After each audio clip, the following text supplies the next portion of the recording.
All Division 4th Department. Hear ye, hear ye, hear ye. All persons having business before this court is on here. Give attendance and they shall be heard. Thank you. Please be seated. The first case on for argument today are actually two cases. 620 People versus Johnson, and we're also going to call 625 People versus Johnson.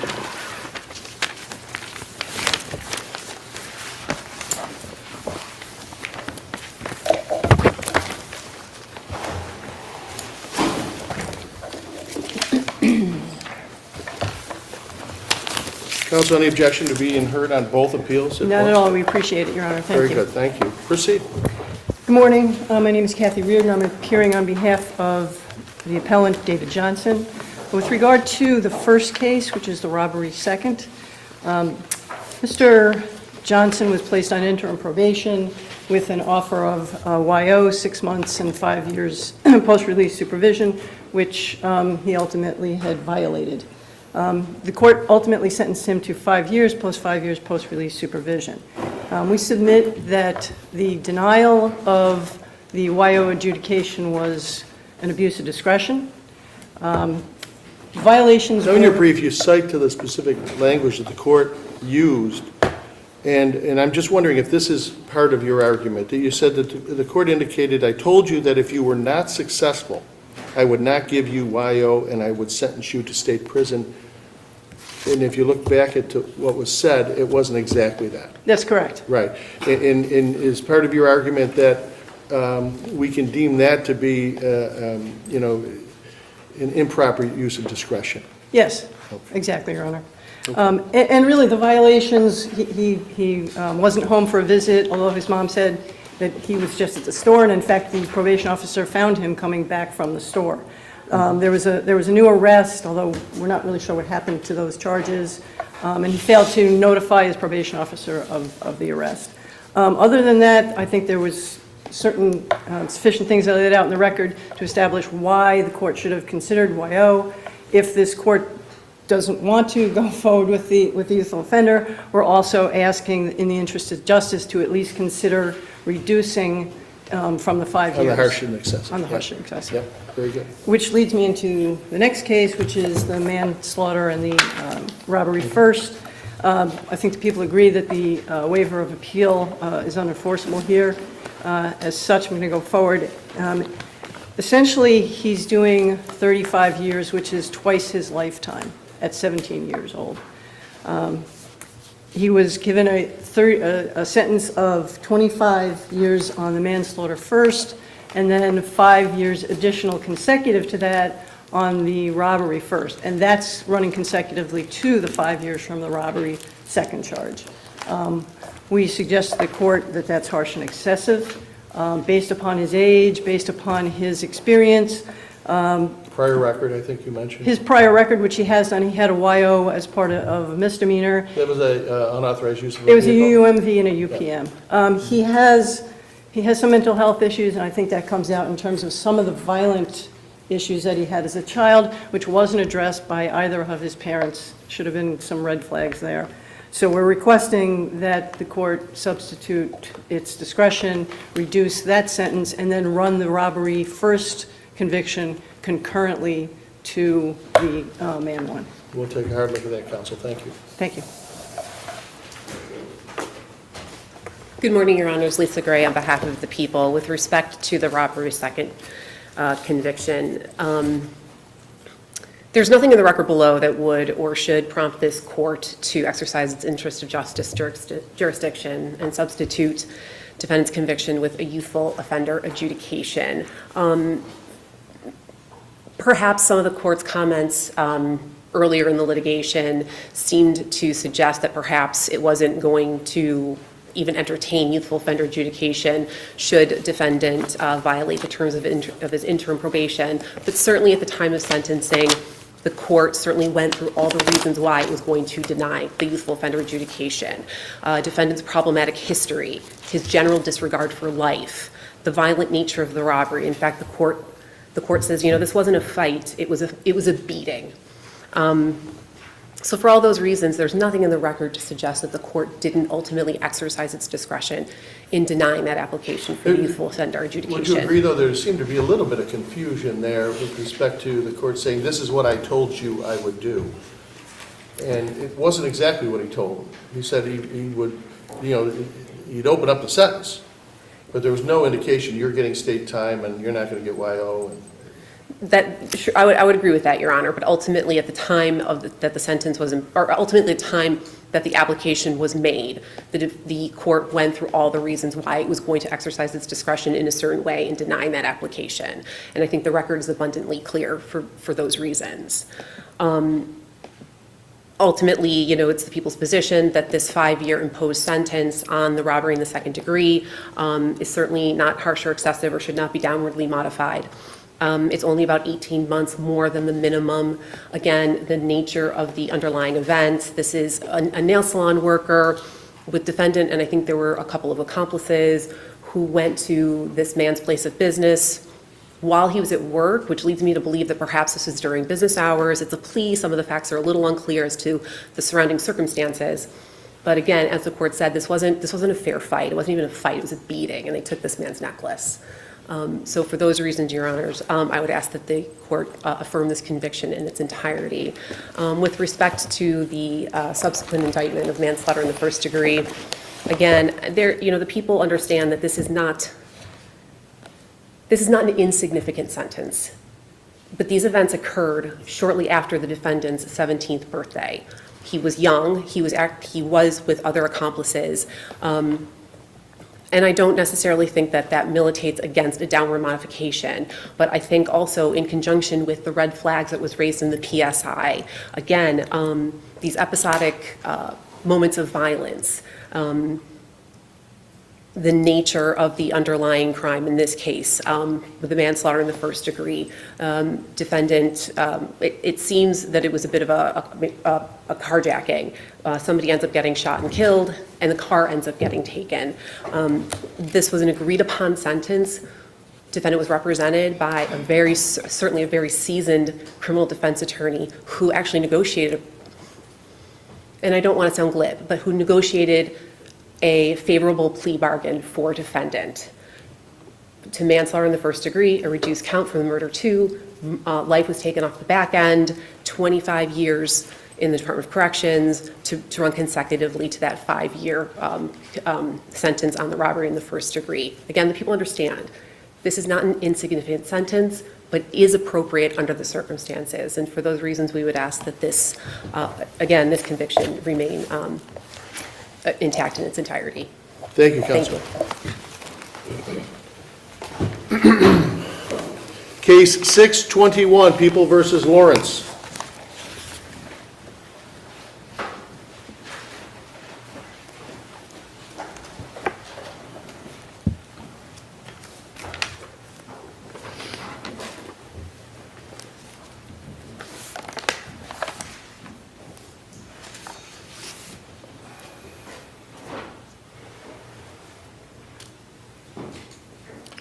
Counsel, can you hear us? Yes, Your Honor. Ryan Very- Schiffrin on behalf of Mr. Lawrence. In point 1, we urge that the failure to timely disclose the body-worn camera recordings of the New York State Police, which was the agency that first responded to the alleged robbery, failure which the attorney described as error and oversight, constituted a failure to exercise the required due diligence and to make reasonable inquiries as to mandatory discovery items prior to the filing of the certificate of compliance, rendering it illusory. This case is very similar to People versus Baker, the case which this court decided in late July, in which, again, Wayne County argued that, gee, it was an inadvertent this court said it might be inadvertent, I'm not saying it was purposeful, but this was not a complex case.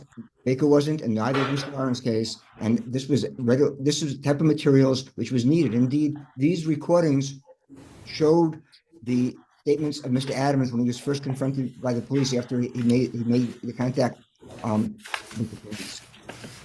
Counsel, just so that I'm clear on your argument, are you challenging the supplemental second certificate of compliance, really the third certificate of compliance, the one that was filed on December 30th. Are you challenging that or any of the time after that to the people, or do you think that time should be charged to the people? Yes, it should all be charged to the people because they still were not ready because they did not provide the body worn camera recordings until December 30th. And you could not have a valid certificate of compliance until they provided those recordings.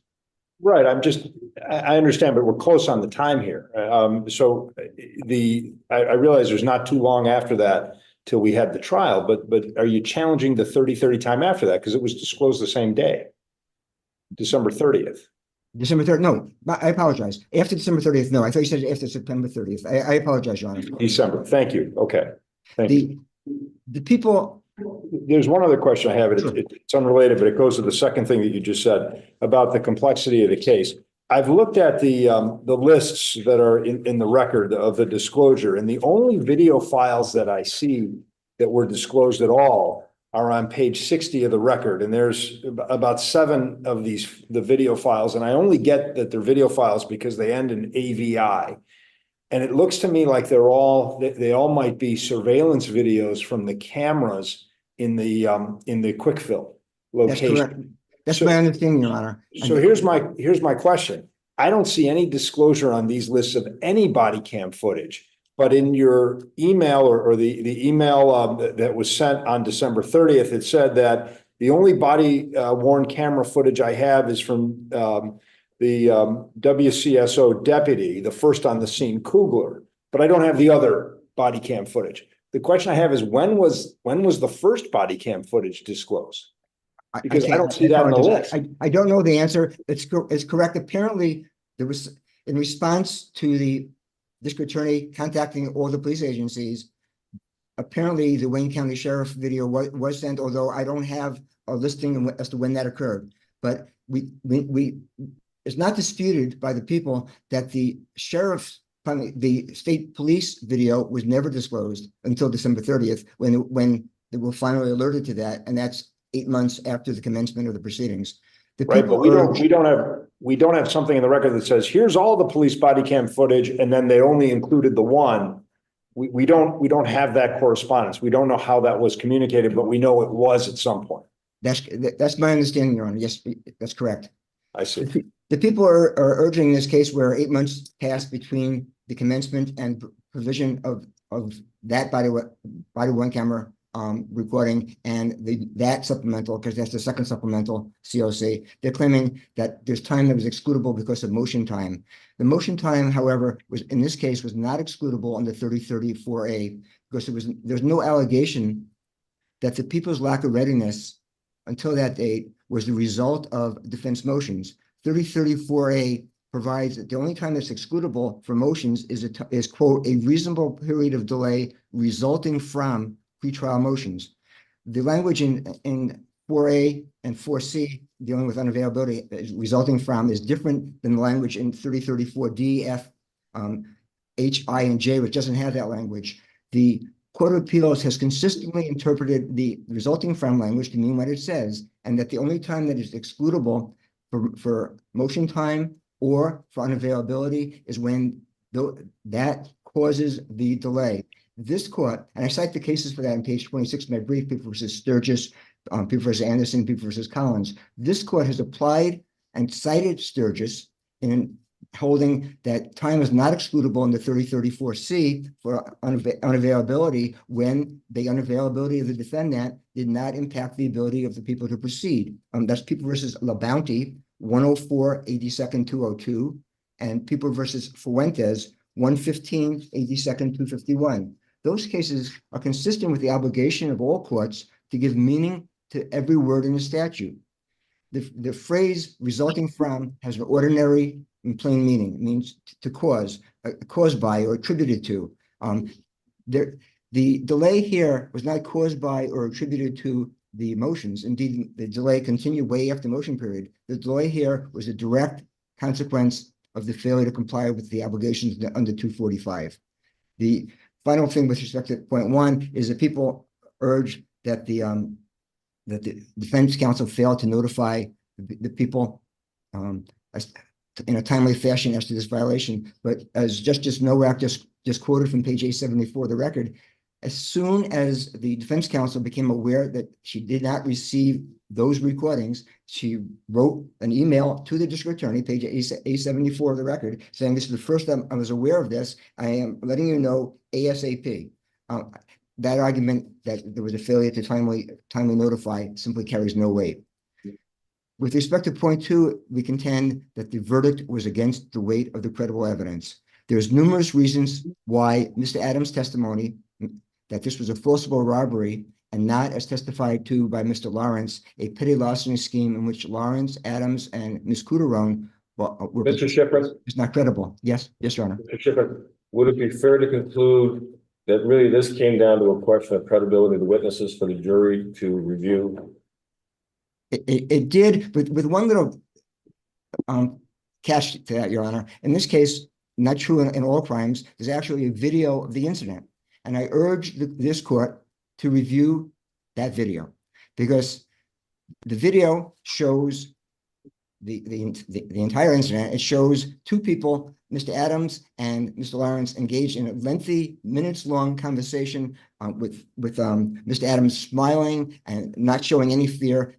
That video, which the jury had no special ability to view that video over this court, shows that the version testified to Mr. Adams simply doesn't add up. It doesn't add up that Mr. Adams, who had only just started working at that store, within weeks after this incident, committed another larceny at this quick fill. Ms. Couturon was charged with 4 additional larcenies at this store within months after this incident. Mr. Adams clearly lied to the police when he told the state trooper he didn't know who that person was, and it was only when he was confronted with that video showing him obviously knowing the person that he finally admitted he knew the person.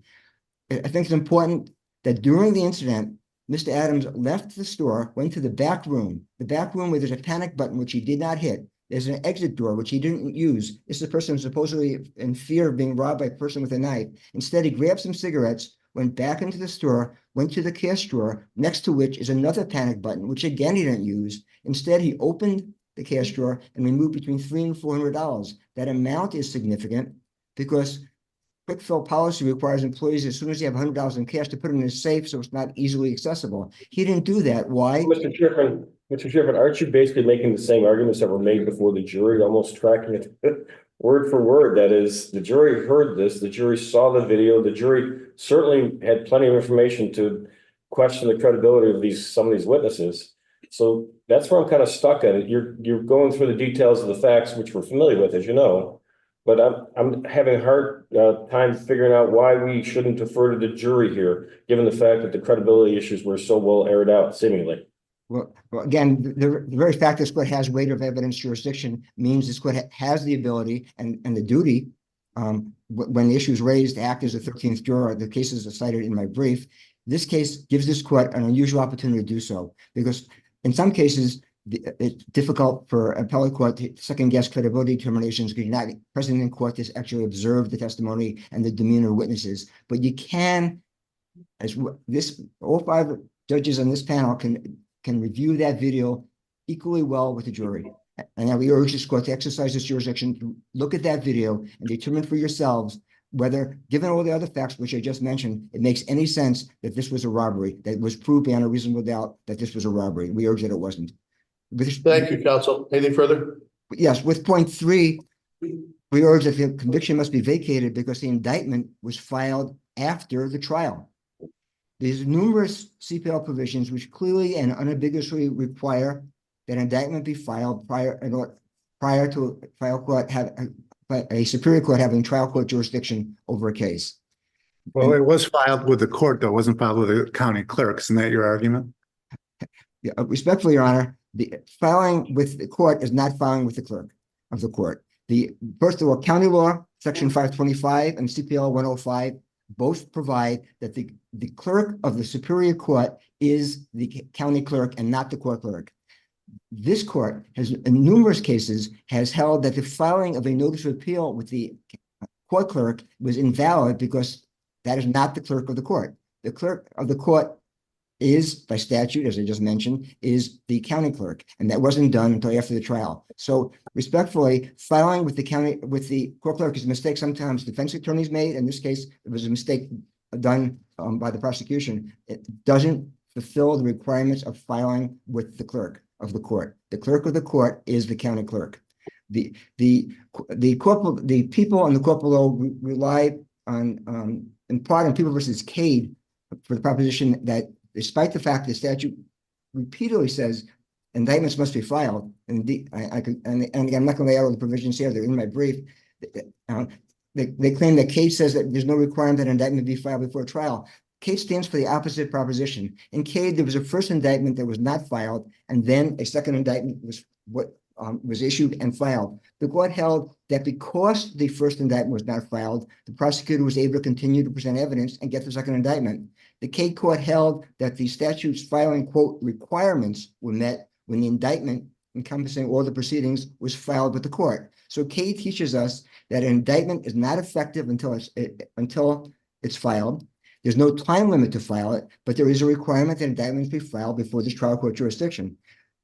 The people also cite People versus Fulton, a decision of this court in which it should be noted that in Fulton, the indictment was filed prior to arraignment. In Fulton, there's dicta by this court citing Cade and Dawson for the proposition that case law doesn't require dismissal of an indictment when there's non-filing. Well, first of all, we're not arguing that dismissal is required. We're arguing that what's required is reversal and then a trial after filing, because again, there's no time limit. But again, not only does Cade not stand for that proposition, but Dawson, the other case cited by this court, doesn't stand for that proposition either.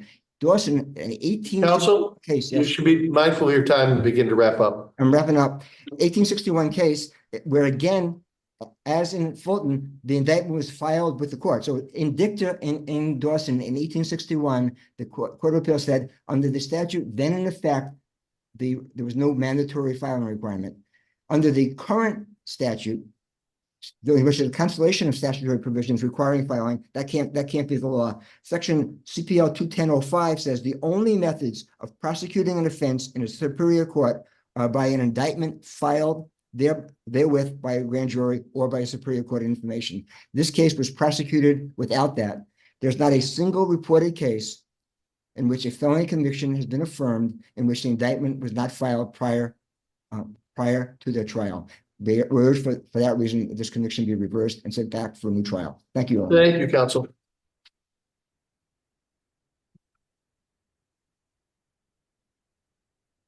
Good morning, Catherine Manicatz for the respondent.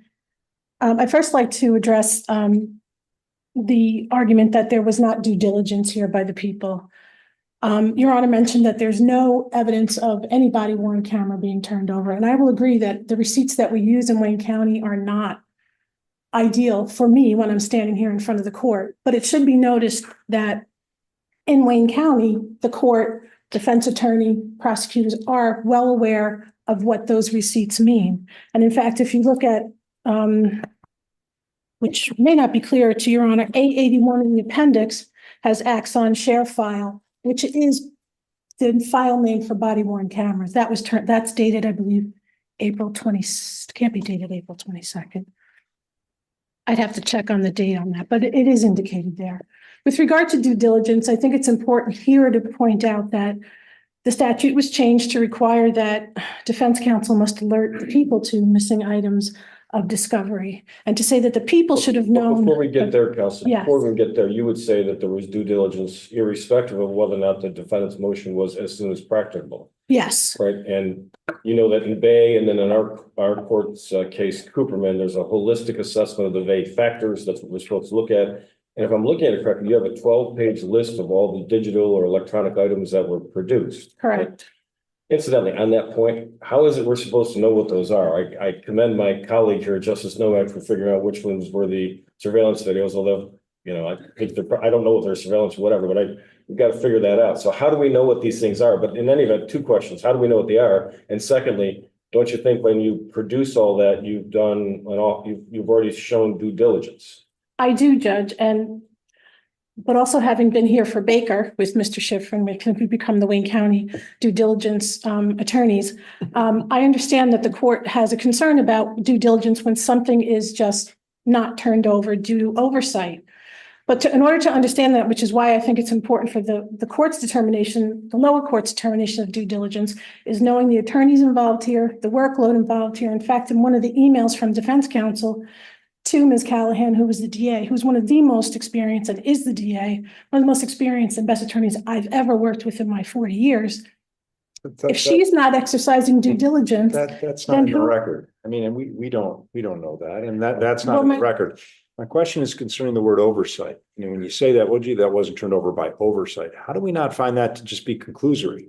As opposed to, well, gee, we turned over this, we thought this was included in that. That's why I asked the question about, well, when was it turned over? Because it's a little bit easier for us to understand if there's a proffer made that said, well, gee, we thought it was included only after reviewing, you know, X number of minutes of tape, did we realize, oh, gee, it didn't include everything we thought. That's much easier for us to handle than somebody just throwing up their hands and saying, oh, yeah, it was oversight.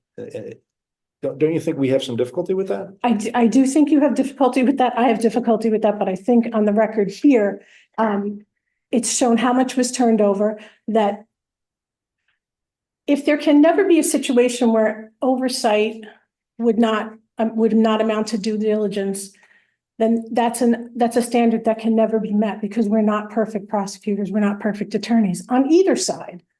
Under the facts of this case, is not any allegation that it was withheld intentionally, that it wasn't, that in the midst of all these things that were turned over, while all the attorneys involved here are doing their best. I'm not saying that defense counsel wasn't, but defense counsel had these items as well from the beginning, and under the changes of the discovery statute. Of course, this was all before Bay. This was being argued all before Bay came out in what, December of 23, I think. Yes, correct. And their Bay sets out all these multiple factors. So maybe the word oversight might have to use today, but back Correct. then, I think it's at the appendix, page 104, if I recall, is where the prosecutor represents in the motion papers that they in fact requested from all the various agencies, which would include the troopers.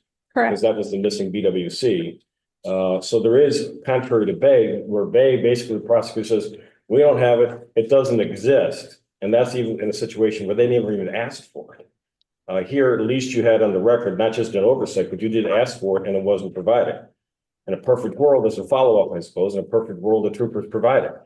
But your point is that due diligence is not defined by what the perfect world is.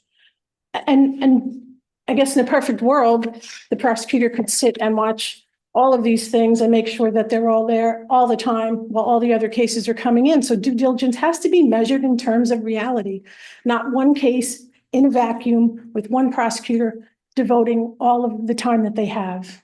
And I'd like to go back to in the situation where the defense attorney is in possession of the same items that the people are in possession of and doesn't alert the people until when it was October. I don't have the date in front of me. I do, but I don't want to waste time. You have that.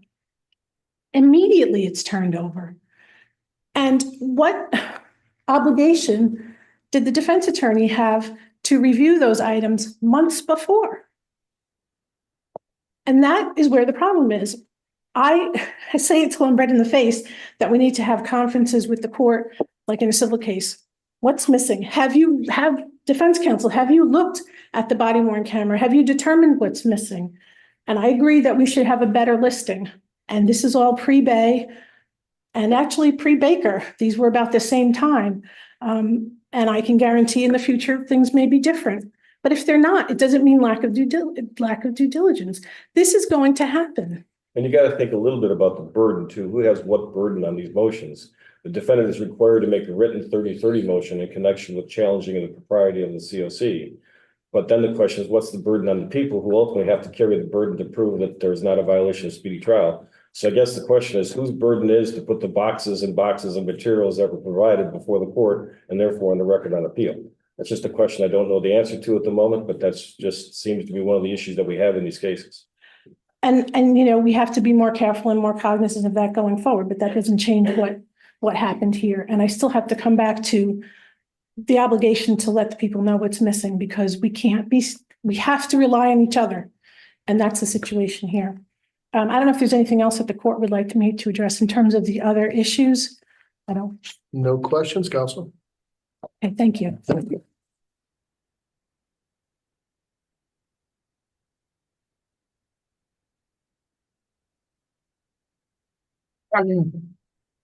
Case 623, People versus Gaffney. Both counsel are appearing by video.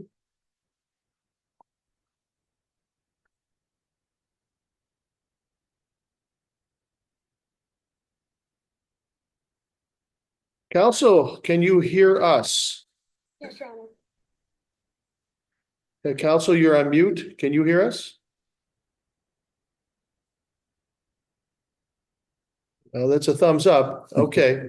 I'd like you to unmute just so we know we can hear you. Yes, I think we're technologically ready to roll. Very good. Proceed, counsel.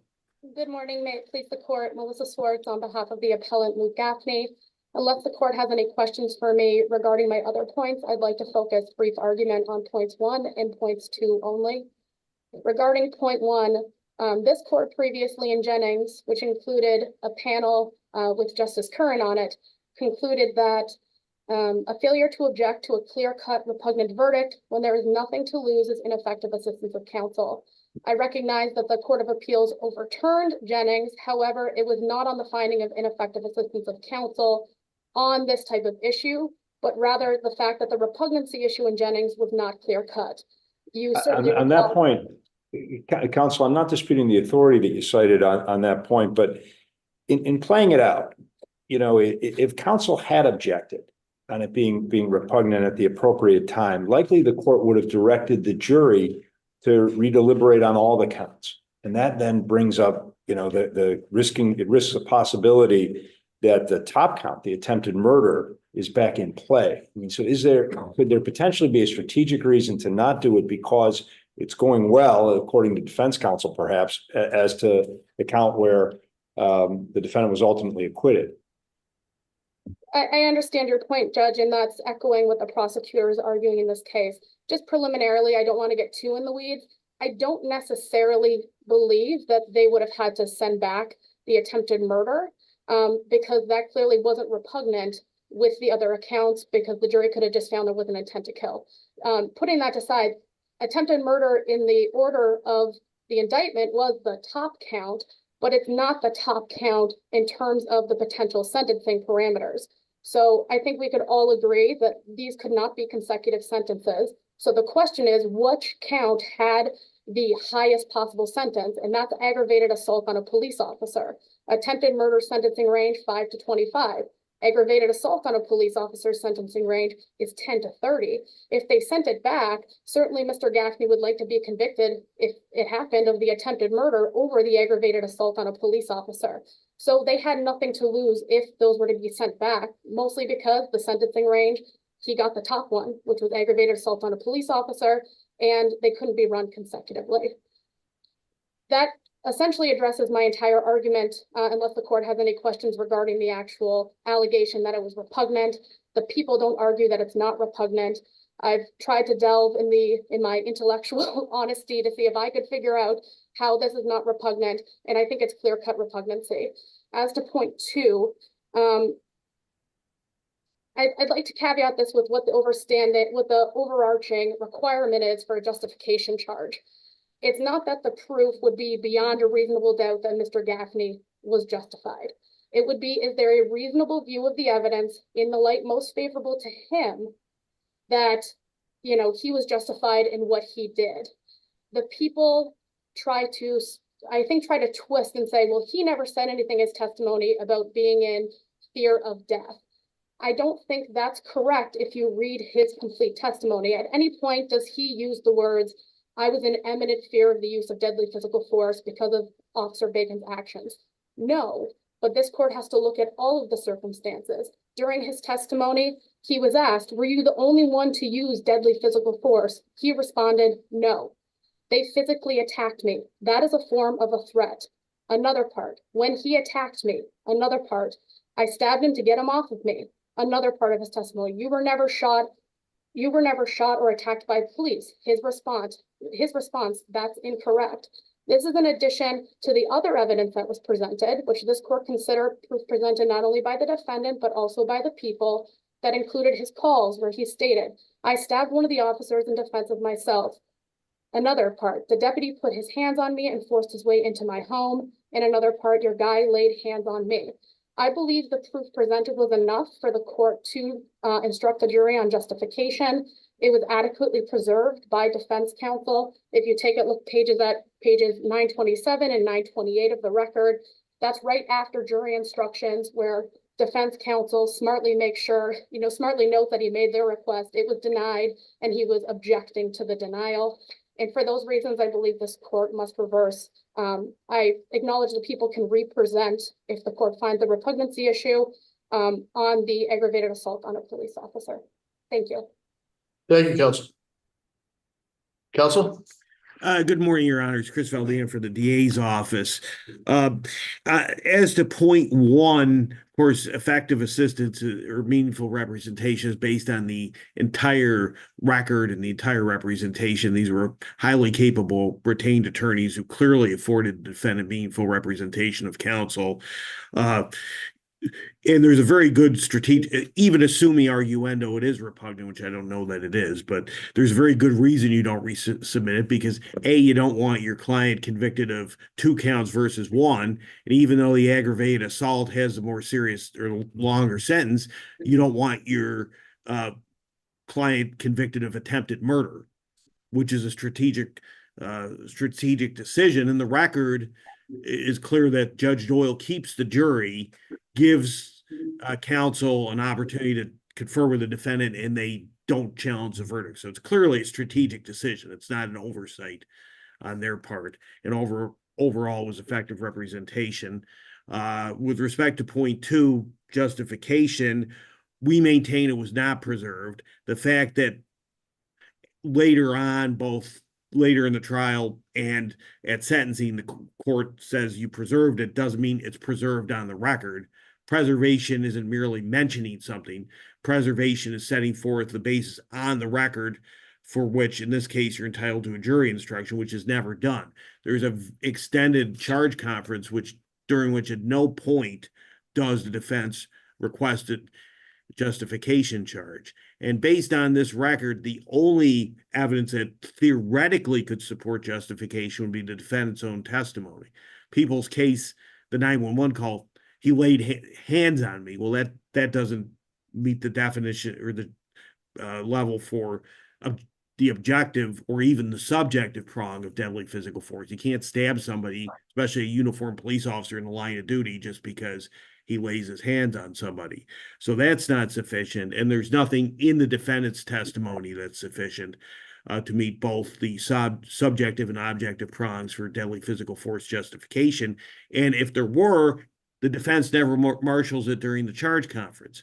So besides being without merit, it's not preserved. Your Honors, unless you have any questions, we addressed in our brief. No further questions, counsel. Thank you. Thank you, Your Honors.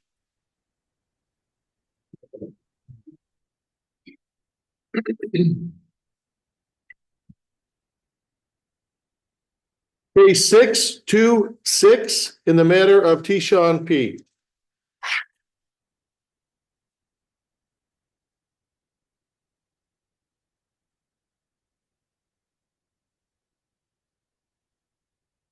Very good. I believe appellants submitted, so counsel, proceed. Yes, Your Honor, just briefly, addressing appellant's first point, we do not believe that issue has been preserved. At best, the counsel for the appellant popped into the mother's trial, which permanent neglect trial, which was held separately from the appellant's, and joined the mother's attorney's motion to dismiss. Then, but that doesn't preserve the objection relative to his personal situation, right?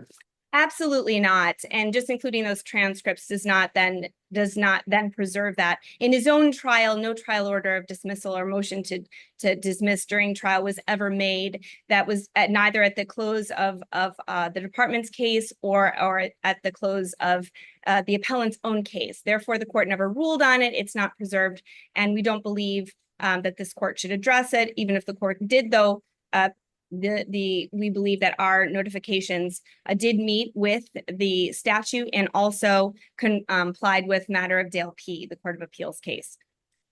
Turning to point 2 of the appellant's brief, we believe that the department presented clear and convincing evidence supporting the permanent neglect and termination of parental rights of the appellant, who was incarcerated, but we provided visits, updates, we interviewed and looked at family members to place the child with. We did try that out, none of it worked. And as the defendant has a lengthy sentence, he's still incarcerated, he is not available. Even if he was, he wouldn't be available immediately upon release, leaving this child in indefinite foster care. Our plan remains to find a permanent and stable adoptive home for this child, who is a high needs child, difficult to place, but we believe that termination is the best and most appropriate way to get him permanency. Very good. Anything further, counsel? No, Your Honor. Thank you. Counsel Wright? Good morning, Your Honors. May it please the court, Jessica Wright with the Legal Aid Society, attorney for the child.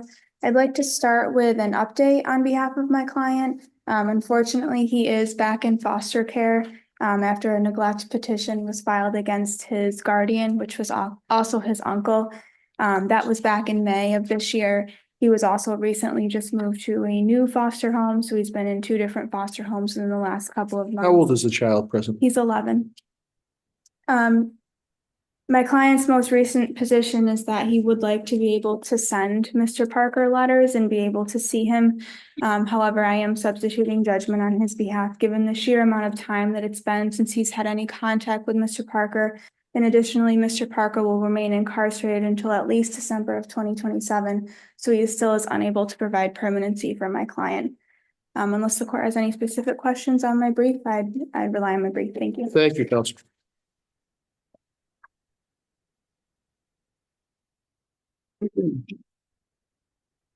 Case 627, Grau versus Sandle.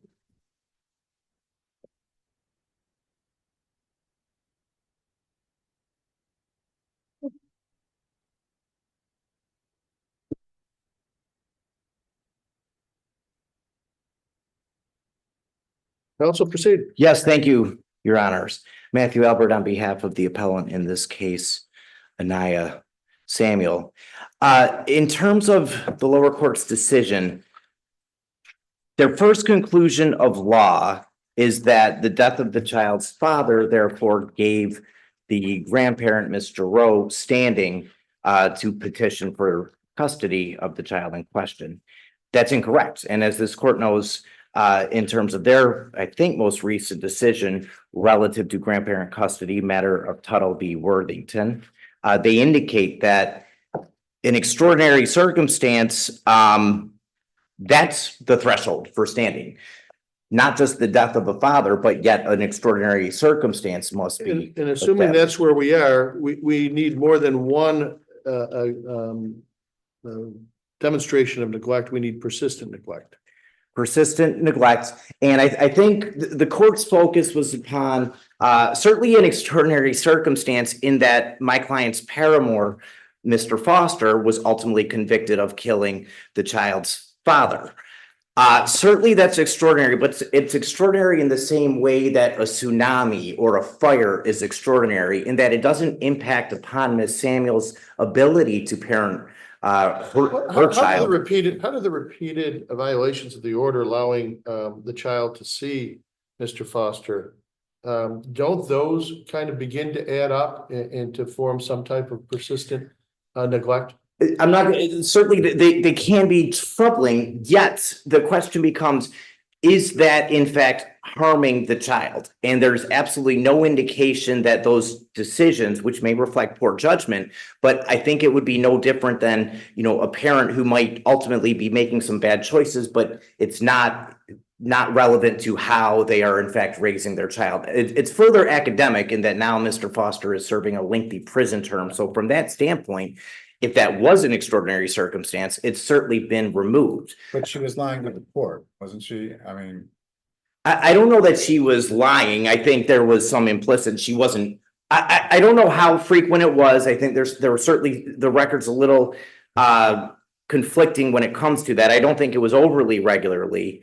But there were phone calls or something of that nature. But again, I think the question is, did that cause harm to the child in any way, shape, or form? And I think Mr. Foster, through all his flaws and the decisions he's made, the record, I think, was pretty clear that Mr. Foster was the child's father figure for much of this child's life.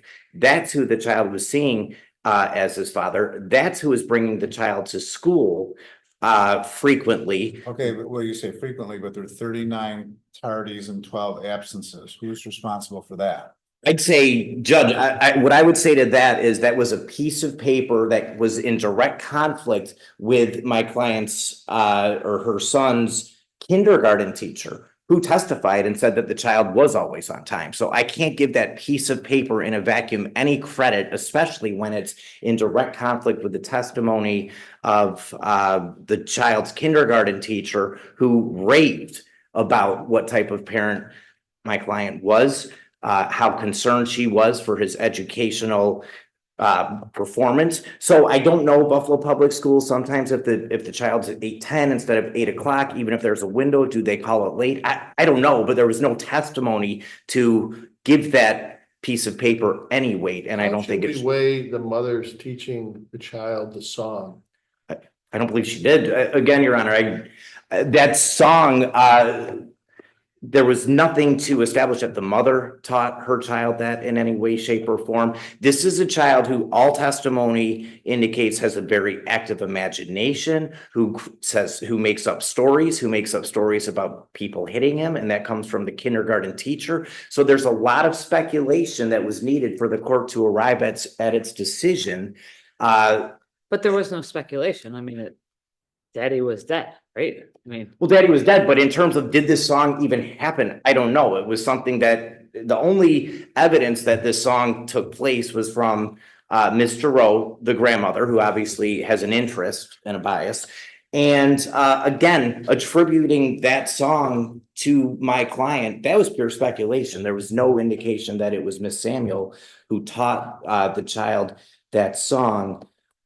So, Your Honors, I would submit that while the circumstances themselves are abnormal, the testimony reflects that my client, when the child was in my client's care, and that's the litmus test here, they were trying to bootstrap, the court was bootstrapping afterwards. Well, now that the child's in Mr. Rowe's care, Miss Samuel doesn't know the homeroom teacher, or whatever the case may be. But when the child was in my client's care, that child was going to school regularly.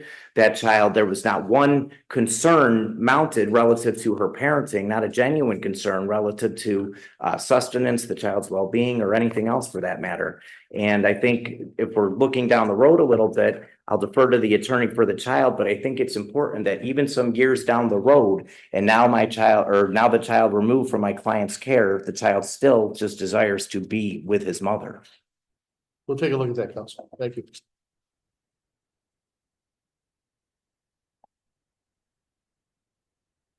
May I please support David Shapiro, Center for Elder Law and Justice, Buffalo. We represent the respondent, Robin Giro. First, I see that the court is well familiar with our argument in our brief.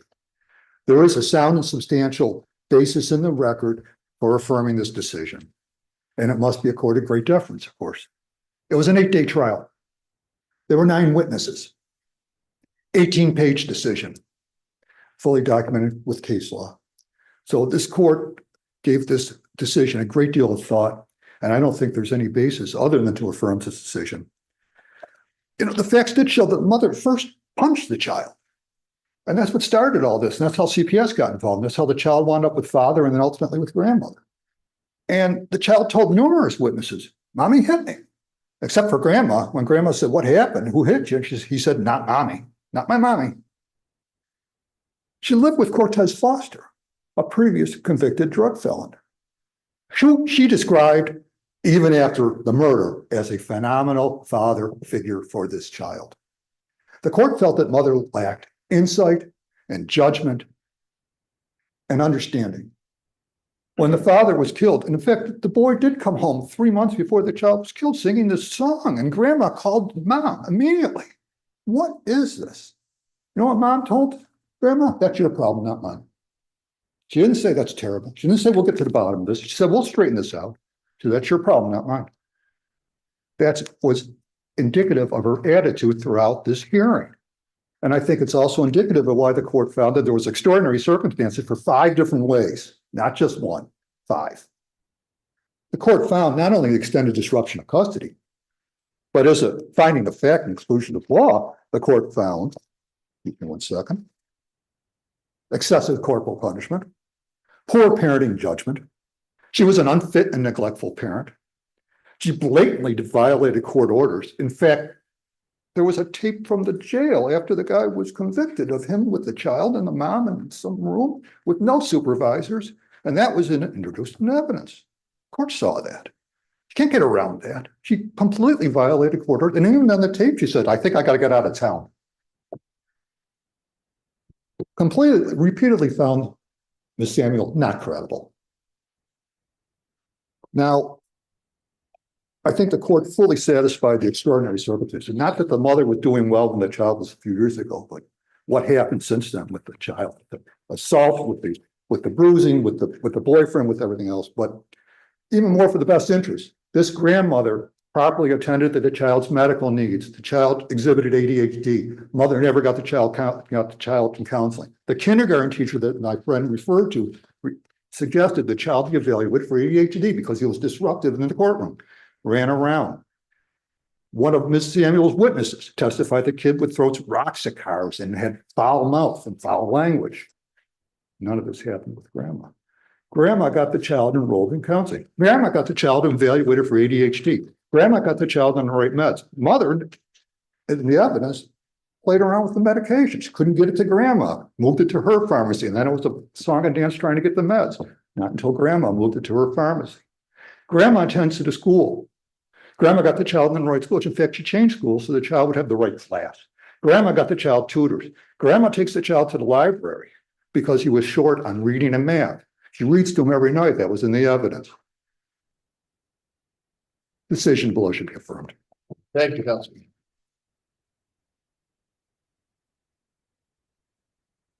Good morning, Your Honors. If it pleases the court, I am Peter Vasilian, and I'm appointed to represent the interests of the subject child in this appeal. If I can start with a brief update, my client is 10 years of age as of today. He has, since the decision of this court, resided with the respondent grandmother. He is attending school that the respondent grandmother has established. He is in, I apologize, I've just now had a brain lapse. I don't remember the grade, but I apologize. I prepared to brief that with the court. We take a step back and look at the context. This is a case that started about 3 months after the COVID pandemic occurred. This child was removed from kindergarten and homeschooled by his mother. In June of 2020, there was a CPS call that resulted in a safety plan, which resulted in the child's removal to the father, and ultimately the child moved from the father's home to the paternal grandfather's home to the paternal grandmother's home. This is a very difficult case for me because at the end of the day, my client does want to see his mom and expressed, as the court is aware, an affinity to return to his mother's care on a full-time basis. There is definitely a bond between mother and child that has been impaired as a result of not only her actions, but also the outcome of the case. At the end of the day, however, and this is an extraordinarily difficult thing to say, my client grew up for 7 years under the care of his mother, and now for the last 3 years under the care of his grandmother. When he gets up in the morning, he sees his mother in the mirror. He thinks about his maternal family. And my position on his behalf is, even if the court determines that it's not in his best interest to return to his mother's care for the reasons stated by the appellant, the access that the court ordered, which was agency supervised access, is not in his best interest because it's tantamount to severing that visitation relationship. As an update, since this. Counsel, let me interrupt you for just a second. Agency supervised visitation is tantamount to severing and no visitation? I don't understand that. So one of the difficult realities in Buffalo that there's very few agencies that actually handle it. There was Pathways, they closed their operations. There's Catholic Charities, which was ordered in order. They have months-long waiting lists, and then it is approximately an hour, maybe 2 hours a week. There has been difficulty in arranging that access. It was corrected over the summer. I received a report that maybe there was an additional problem about 3 weeks ago that I have not addressed with counsel. So now I'm beginning to understand, but let me ask you this. Is that not something you can fix? Sure. By going to the court below and saying, look, the court intended to have visitation. It's not happening. Here are the reasons why, and we need to fix this. Correct. And in fact, counsel, my colleagues sitting before the court today, and I did already have that conversation this morning about how we're going to address that problem. Because the court's correct, this is an ongoing thing where parties have attorneys, and we can try to address it without going back to court. But that avenue is always open should the respondent wish to. I think we understand that. Anything further, counsel? Nothing further, Your Honor. Thank you.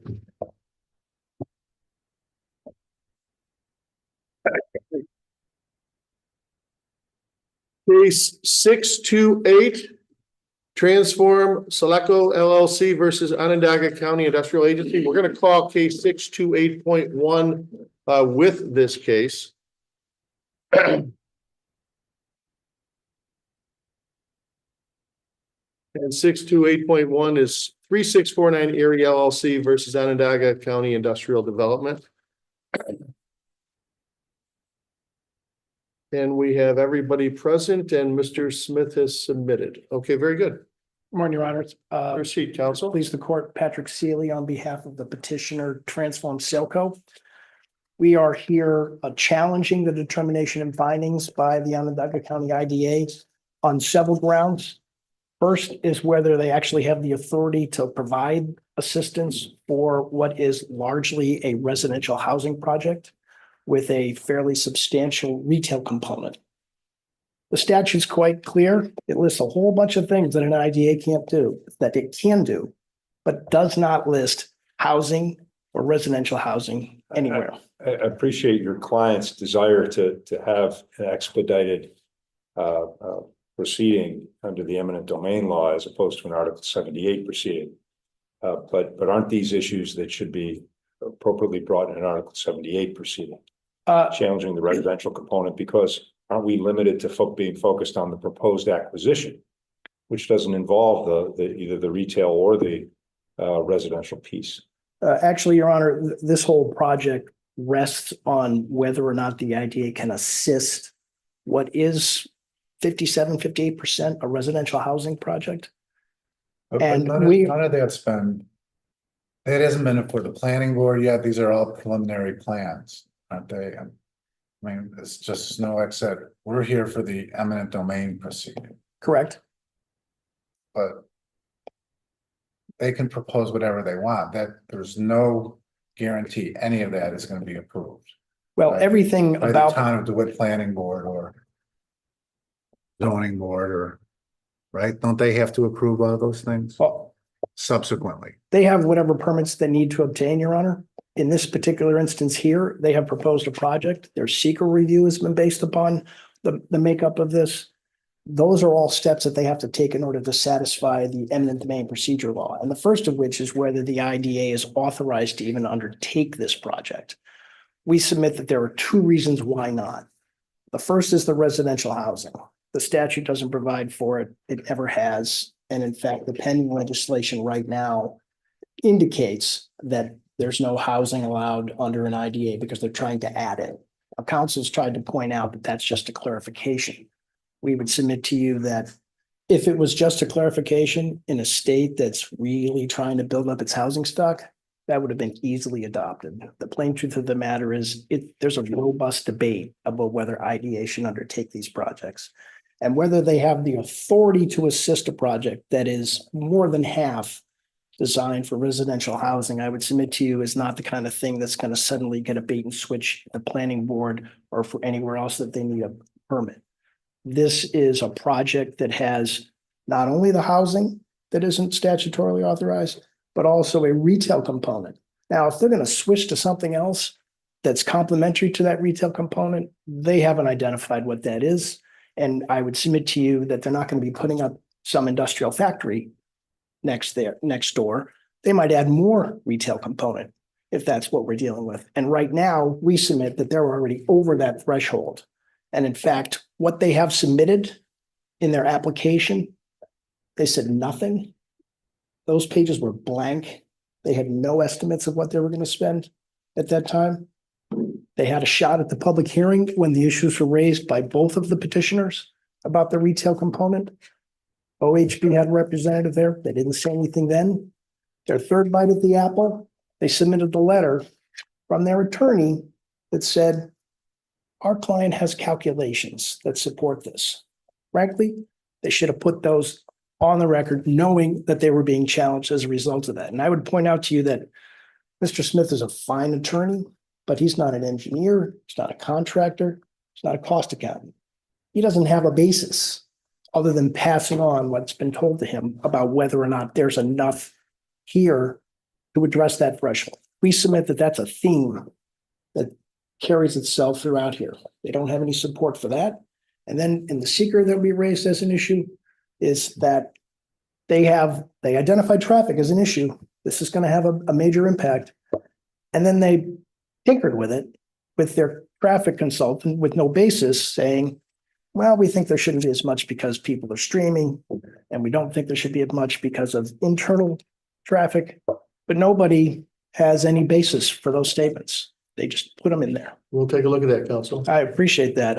I do want to address something here, that this whole project is a mixed-use project. It's got a substantial residential housing component to it. The finances don't work without it.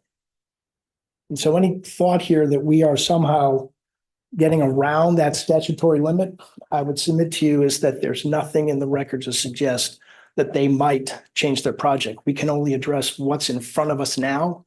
And that is something with over 1 million square feet of residential space that IDAs are not allowed to address. Thank you, counsel. Thank you. Mr. McDonald? Thank you, Your Honor. May it please the court, Christopher McDonald, Whiteman, Osterman, and Hanna for petitioner 3649 Erie LLC.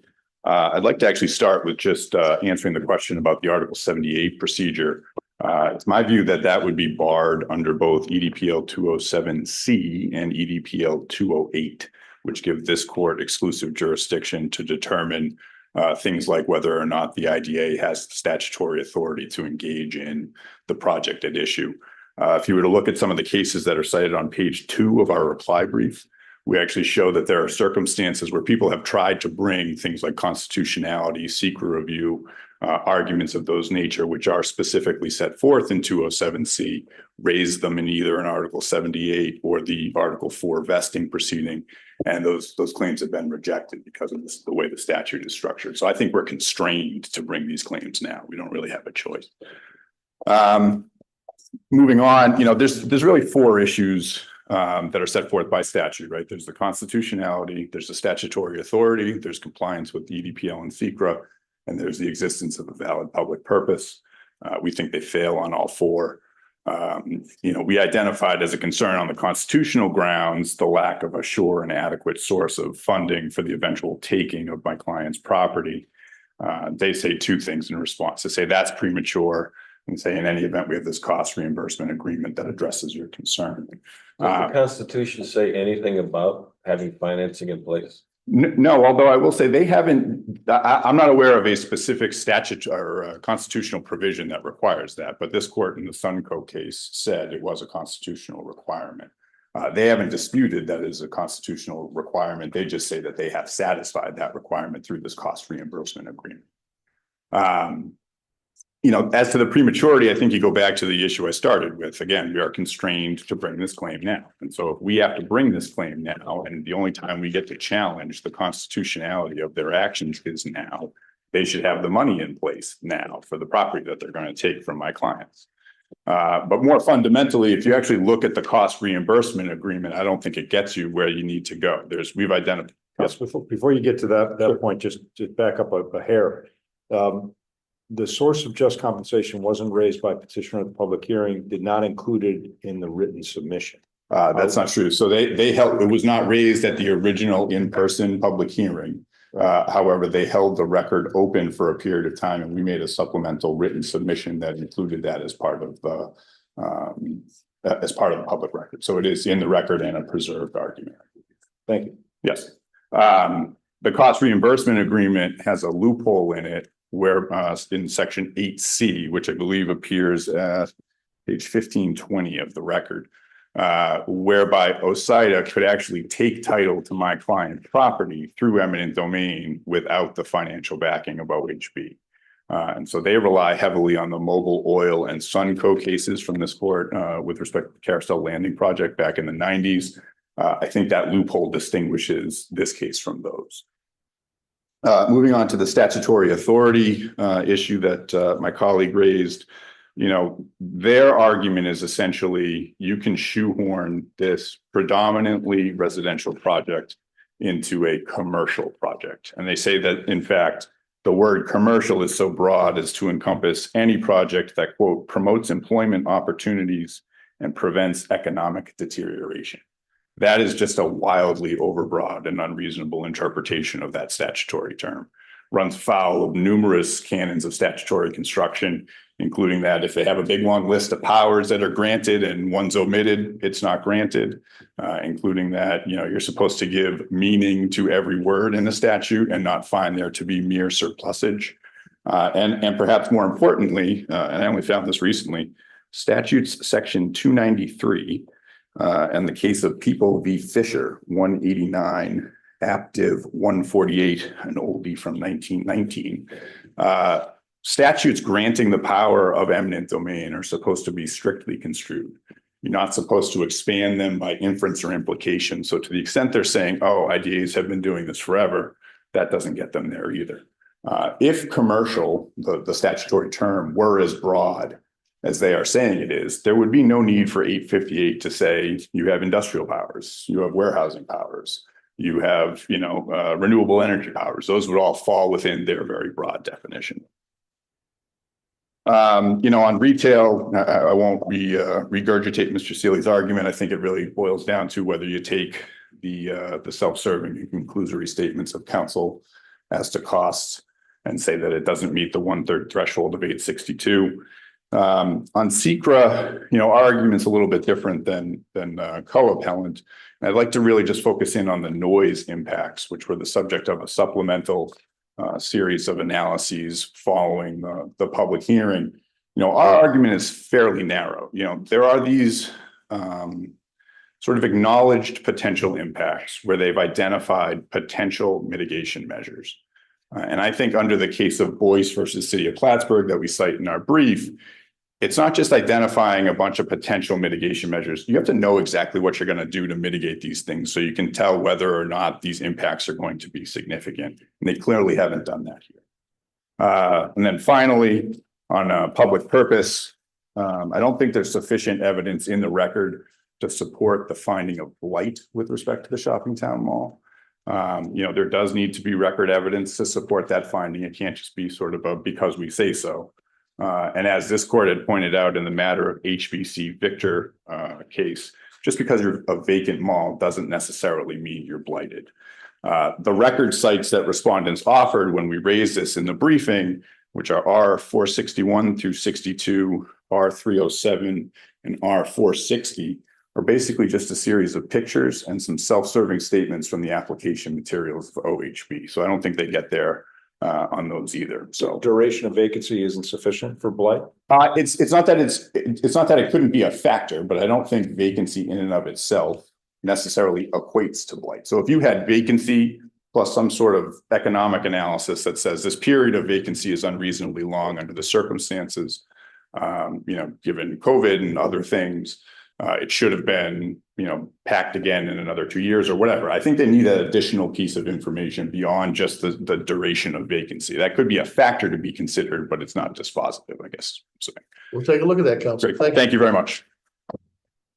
Please, the court, Mark McNamara for the Onondaga County Industrial Development Agency. Following up with Judge Nowak's last point there, it isn't just the vacancy, it's the vacancy, it's 4 years of vacancy, it's a 69-acre parcel, 64 or approximately 65 acres of which were taken back by Onondaga County in the context of a tax foreclosure sale and the bankruptcy of the prior owner. So and this is in the record, during that 4 years, Onondaga County has spent $3.6 million in carrying charges for this property, which is at the center of the town of DeWitt commercial area. So there is ample evidence in the record with respect to the blighted nature of this property. Mr. McNamara, do you agree that with respect to the residential and the retail components of the overall project, that those could not be brought in an Article 78 proceeding? No, I think they could be brought in an Article 78 proceeding, but I confess I do agree with Mr. McDonald with respect that they're appropriate for this court to consider in terms of whether the IDA has the authority to actually do this project. That issue they would have had to raise, not because of the exclusive jurisdiction of this court, but they would have had to raise it within that 30-day period of the statute of limitations after the determination and findings is made. They could have brought it as an Article 78, but they would have to bring this 207 proceeding in that time period. So I don't, we haven't argued that it's an improper issue for the court to consider. Rather, their interpretation of the statute is improper, as is the nonsensical approach with respect to the sure and certain compensation. And I think I should address both of those. Okay, the reason I ask is the EDPL language that this court's jurisdiction is to focus on the authority as to the proposed acquisition. The language, the proposed acquisition, and the proposed acquisition seems to me to be limited to just these two buildings. Yes, it is, Your Honor. The acquisition is for these two, that's all that we're acquiring, but it is in the context of the larger project, which is the redevelopment of the former shopping town mall. Sure, I'm just trying to get a sense of what our authority is in this proceeding. That is all we are seeking to acquire are 3 parcels, 2 of which are owned by Transform Saleco, and the other one, which is the old Macy's store, which is in the center of the facility. But with respect to the sure and certain compensation, there shouldn't be any misunderstanding with respect to this. This is about timing. The protection for the property owner is found in several places. There's no gap with respect to the cost reimbursement agreement. It is, even if the developer chose not to go forward with the project and not to acquire the parcels from the IDA would not have taken title to the property unless that bond that is referenced in the cost reimbursement agreement and, more importantly, in the underlying resolution itself were fulfilled. So the important thing to keep in mind is the process here is that as the condemnor, we have to deposit with the court or pay to the property owner at the time of taking the advance payment, which is based on the highest approved appraisal that we have done for the property.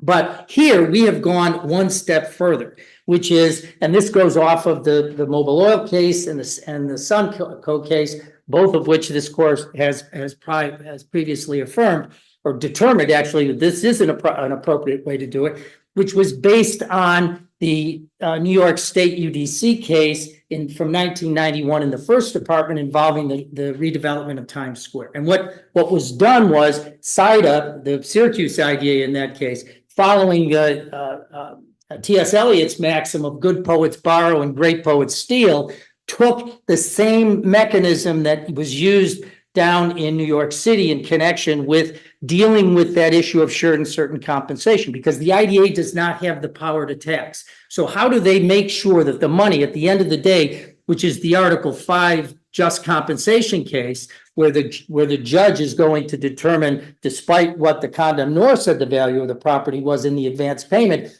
ultimately, a couple of years later, perhaps the trial court is going to determine, here's what the real just compensation was. And the mechanism that we have in place here, both in the cost reimbursement agreement and in the underlying resolution, is we cannot take title to that property until we offer to post a bond, which under the cost reimbursement agreement is the monies for that is supposed to come from the developer. But regardless of where the money comes from, we cannot take title and will not take title to that property until we have offered to post a bond in addition to the advance payment to be determined by the court in what it thinks is a reasonable, like how high could this go? And there's a variety of ways to do this. Judge Centra, previously from this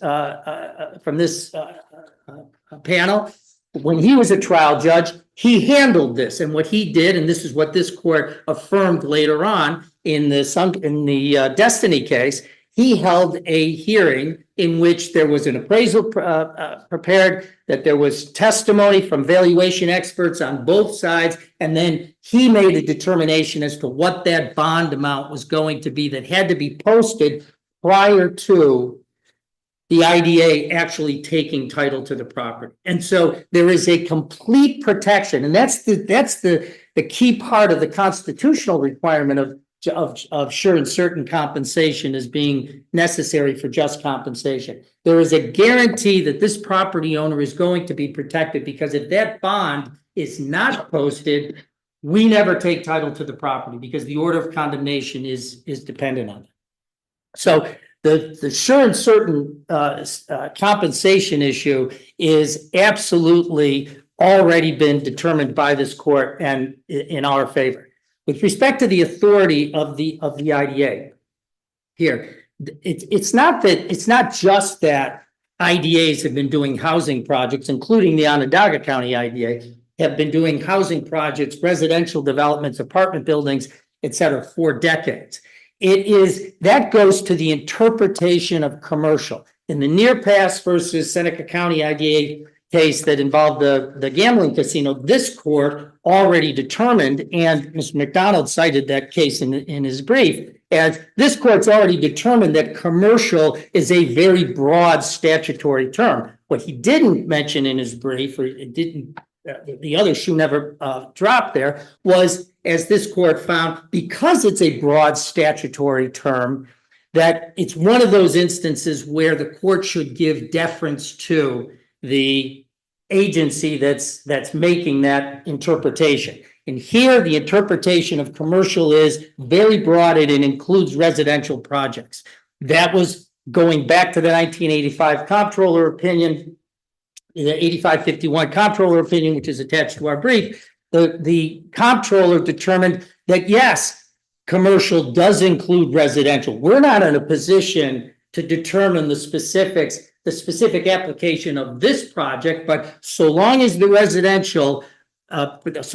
residential project promotes employment opportunities and prevents economic deteriorations, then that is right in sync with the basic purpose of industrial development agencies. And so such projects, they have authority to do that. There are two Supreme Court, they're only Supreme Court trial level cases, but both of those are Article 78 ultra-virus cases, both of which involves a 90-unit facility in Babylon. The Babylon IDA was dealing with it. Hempstead IDA is the other one, which was a 130-unit. Both of those were allowed. And then the icing on the cake is that the legislature, the two bills that both petitioners have cited, that the legislature has two pending bills before it. There's a Senate bill and one is an Assembly bill.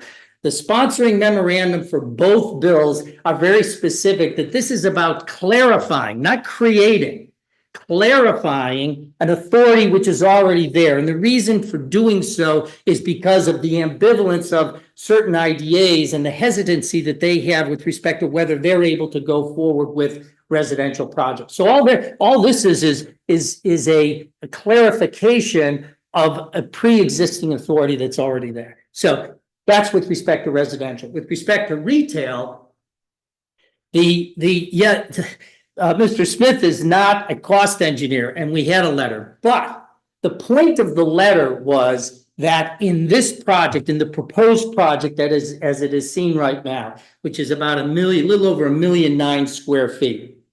In that project, approximately 700,000 square feet are retail, which is approximately 35% of the total. And so they're looking at it, and the requirement, of course, is that it has to be under 1/3 of the total project cost. And so the way that they're looking at it is it's the total, the total square footage is over 1,000,009. We're at about 35%, but this is retail. And this is common sense. The court can almost take judicial notice of this. Retail has a different per square foot cost in terms of building than any kind of residential property would, because the retail is basically an open building with shelving, or however it is that you dress it up on the inside. But at any of the normal retail, you're not going to have the heavier duty HVAC. You're not going to have the heavier duty bathrooms, kitchens, etc., which would be represented in the residential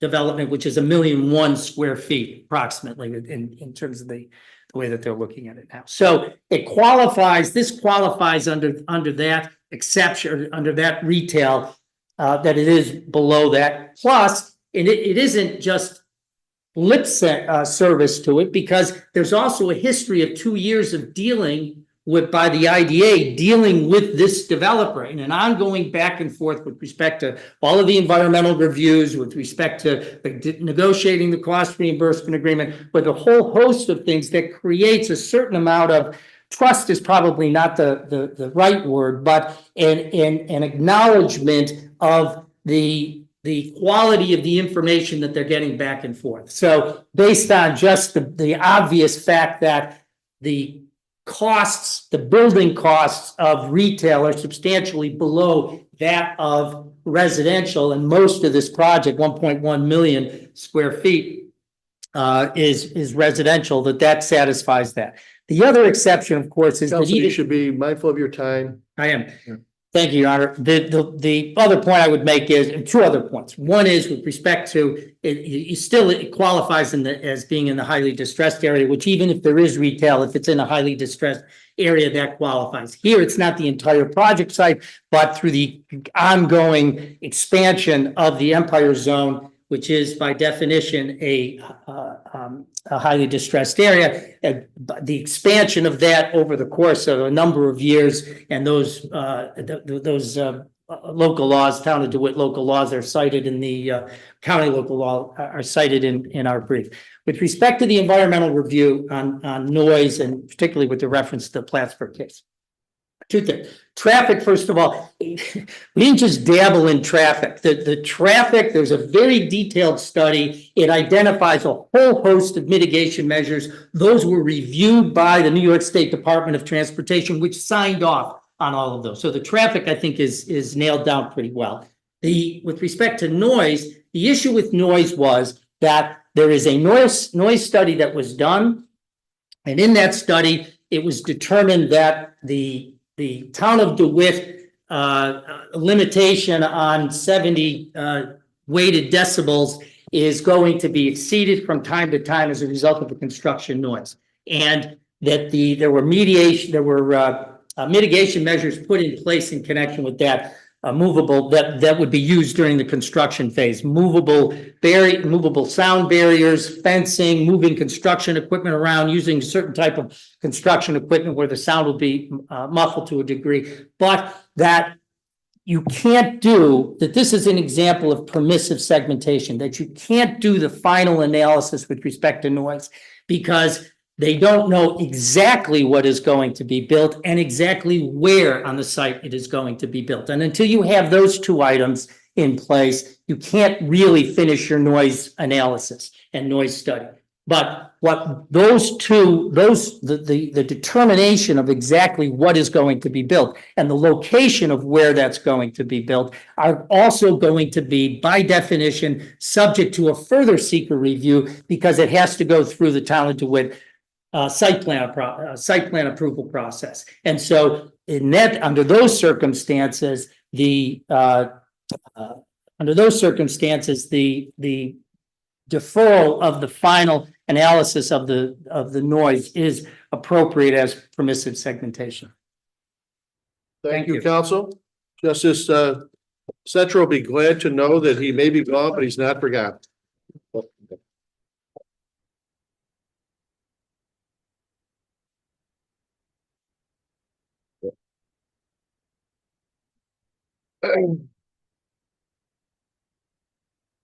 Case 629 Town of Montezuma versus Smith. Justice Greenwood is recused from this case.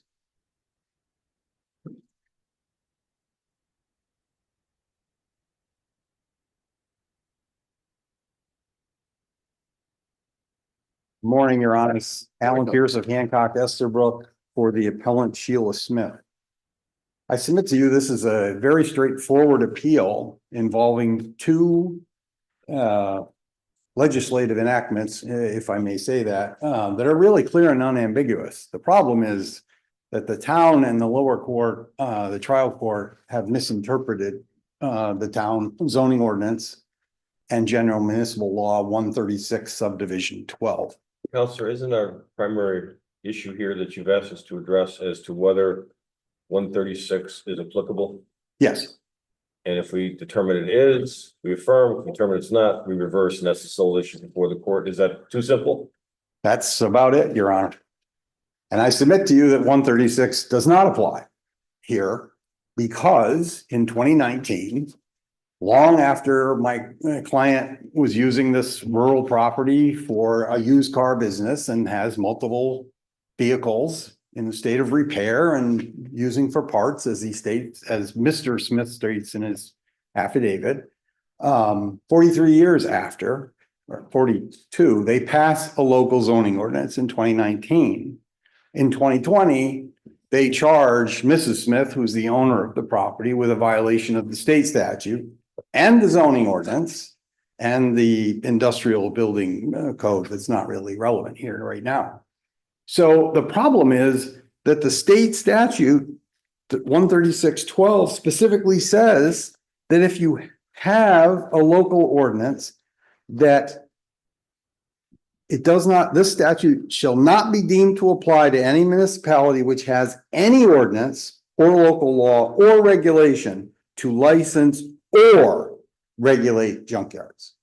The lower court and the town interpret the statute to say license and regulate because they focused all of their attention on the fact that my clients did not get a license under 136. But here, 136.12 tells us if they regulate, if they have a code, and they do, there is no question, they have a code. And to say that it doesn't apply here is just, it's absurd. It talks about junkyards. It defines a junkyard like the statute does. It tells you where you can have a junkyard. And in fact, the town ordinance says you can only have a junkyard in an industrial district in the town. My client's property, undisputed, is in an agricultural district. If you want to have a junkyard in an industrial district, you have to go get a special use permit. We don't have, well, that's a different issue for another day, perhaps. But so on the face of these. So just on that, the summons and complaint does request an injunction for the defendant to bring her property into compliance with the zoning ordinance. Not just, it's not limited to General Municipal Law 136. But the motion for summary judgment was based on General Municipal Law 136. It looks like the court's decision was based on that. Yes. I do note that in opposition to the motion for the injunction, that your clients argued that the property is a protected pre-existing non-conforming use. So there is a defense regarding it being in the wrong zone. It's just that that was never really litigated. It wasn't litigated on the summary judgment. Yeah, correct, Your Honor. Yeah, I think, I mean, I think there's enough in this record to suggest that there really isn't any dispute that my clients can't be found in violation of even the town zoning law because it's a prior non-conforming use, but that's not technically in front of the court. That's for another day, if at It's all. for another day. You know, but here, and again, you know, I submit that because even though my client did not cross move for summary judgment to dismiss the 136 claim, the court knows it better than I do that you can search the record. So I'm asking, based on the three grounds that I asserted, mainly that the state statute doesn't apply. We say that the town did not have legal capacity to bring this claim in 2020. They go get a letter from the district attorney after the opposition papers are put in, pointing out that you don't have authority to sue on the 136 claim. And they're talking about this Van Sickle letter, which I'd never heard of that case, but I now know what it means. And I cited a third department case that nobody found below that I know of that says, well, even if that involved a state statute on bringing charges against the tenured teacher, and the third department case, I would ask you to adopt it on the question of legal capacity, said, no, even if a state statute tries to come back in and put in authority, and it says the statute is expressly retroactive, that's not good enough. There's no capacity there. And we raised latches as well. But I think it's very clear, just based on the face of the undisputed facts here and the town zoning ordinance and the state statute 136, especially subdivision 12, that, you know, whatever other remedies the town has will be explored, but they don't have 136 as a basis against my client. Thank you, counsel. Thank you.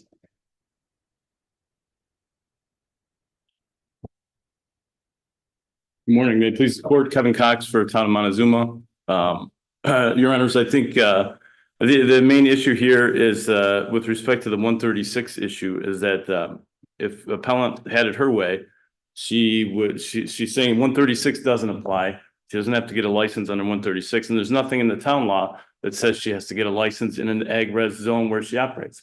So I guess what her argument is, I can do whatever I want, however I want to do it at my property, and that's the end of it. But I don't think that's what the legislature intended when they passed 136. The intent of 136 was that one way or another, a junkyard was going to be had to be licensed. So it was either licensed through that statute, or if the town or municipality enacts a statute or law that says, you know, we're going to license, and that would apply. But that's not the case here. So the town of Montezuma has a zoning ordinance that requires a special use permit if you want to operate a junkyard in an industrial zone. That's the only mention of a junkyard. You can do that in an industrial zone, but you can't do it in an ag res zone. So we have the appellant who's, you know, she says she has a pre-existing non-conforming use that she's been using since 77. The town that's not the issue right now. The town hasn't disputed that. She'll have a chance to come before the town board when she applies for a license to show that she does have a pre-existing non-conforming use, but she hasn't availed herself of that opportunity. She refuses to do so. So really, that's the issue. She has to be licensed one way or another. And if you accept the appellant's argument, she won't have to be licensed. And there's reasons for the licensure. General municipal law talks about an 8-foot fence, aesthetics, putting it around this junkyard, making it so that your neighbors don't have to look at it. But isn't that left up to the town to make those recommendations, statutes, laws?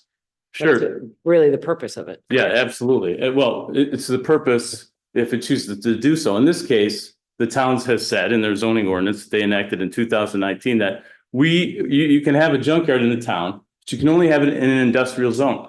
Right? If you do that, then you've got to apply for a special use permit, and there's various requirements, one of which is this 8-foot fence that tracks the requirement in 136. It doesn't say anything about ag res junkyards because they don't want them there. But you have the appellant who's got a pre-existing non-conforming use. Now, the cases that the appellant states in her brief, none of those really go to the issue here. Those cases, specifically the Hempstead case, they found that the town couldn't block this pre-existing non-conforming use that lasted for 75 years. But they specifically did say, however, the town could ensure that the defendant obtain a license. is right in the language of the case. So that's really the heart of this thing. Towns has not made a determination whether they have a use or they don't have use. She's supposed to come in, make an application for a license, and during that hearing, she can establish that use. And the town board will make a determination whether to give her a license or not. We'll take a look at that, counsel. Thank you. Thank you.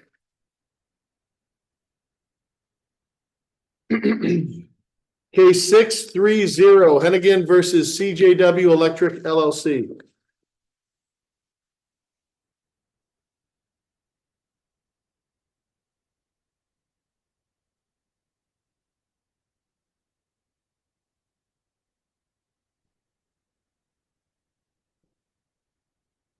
Good morning, Your Honor. Proceed, counsel.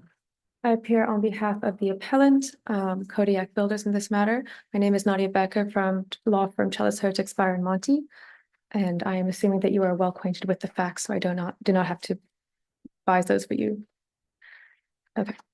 My first part of argument is that the Kodiak Builders maintained a safe site when they were in control of the property, and they did so when they left the property as well.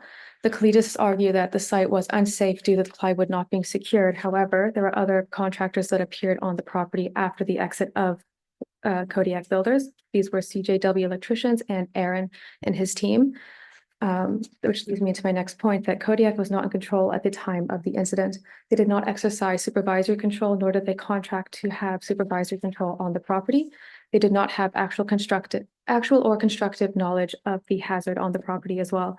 The lower court relied on Robertson v. Amherst Paving, in which the court held there that the contractor was held liable for injury sustained by a plaintiff a year after they concluded their work. And sorry, Your Honor, I'm a little bit nervous. This is my first time. No reason to be. And then this is unlike our set of facts because the contractors in that case were the only contractors that worked on the property at that point, whereas our contractors in our case, the Kodiak Builders were not the only contractors that worked on the case at the time of the injury. Furthermore, there was no duty owed to the plaintiff. Kodiak Builders does not owe a duty of care to the plaintiff, and there is no duty running directly to the plaintiff from Kodiak Builders. This is highlighted by the fact that the plaintiff also has not opposed the appeal. The respondent maintains that Kodiak Builders failed to exercise due care in its duties and launch the force of harm that created the injury. This is untrue, and there is no evidence to provide otherwise. Kodiak covered the hole when they were on site, and Tracy fell into the hole by lifting up the plywood. This may not have been bolted down at the time that Tracy lifted it, but this could have been removed by the other contractors that worked on the case after Kodiak left the project. At the time of the accident— Counsel, why are these not questions of fact for a jury to determine as opposed to a motion for summary judgment, which is what's being brought before us? Your Honor, if I may proceed with my argument, I think I do answer that question. Sure, proceed. At the time of the accident, the property owners who had supervisory control and actual notice of the hazard failed to make the site safe. Raymond promised to make the site safe by covering the hole and putting traffic cones around it. The Colitis both wanted the open house despite the warning from other estate agents that this would be unsafe. And Rosanna Colitis, in response to that warning, stated that everyone was an adult and must watch where they are going. Rosanna also said that the plywood would be able to withstand the weight of a normal person, and both Colitis said that the plywood was safe. Both were aware of the condition of the property at the day of the accident, but believed that it was safe despite all the warnings that they were given. Kodiak would not have had an idea that there would be an open house at the site that day and should not be held liable on that basis. Plaintiff's injuries were wholly unforeseeable by Kodiak, but were wholly foreseeable by the Colitises, as they had control and were warned of the dangers of the property. In conclusion, the Colitises throughout the project cut corners and costs. This appeal is no different. The plaintiff holds the Colitises responsible, and rightfully so.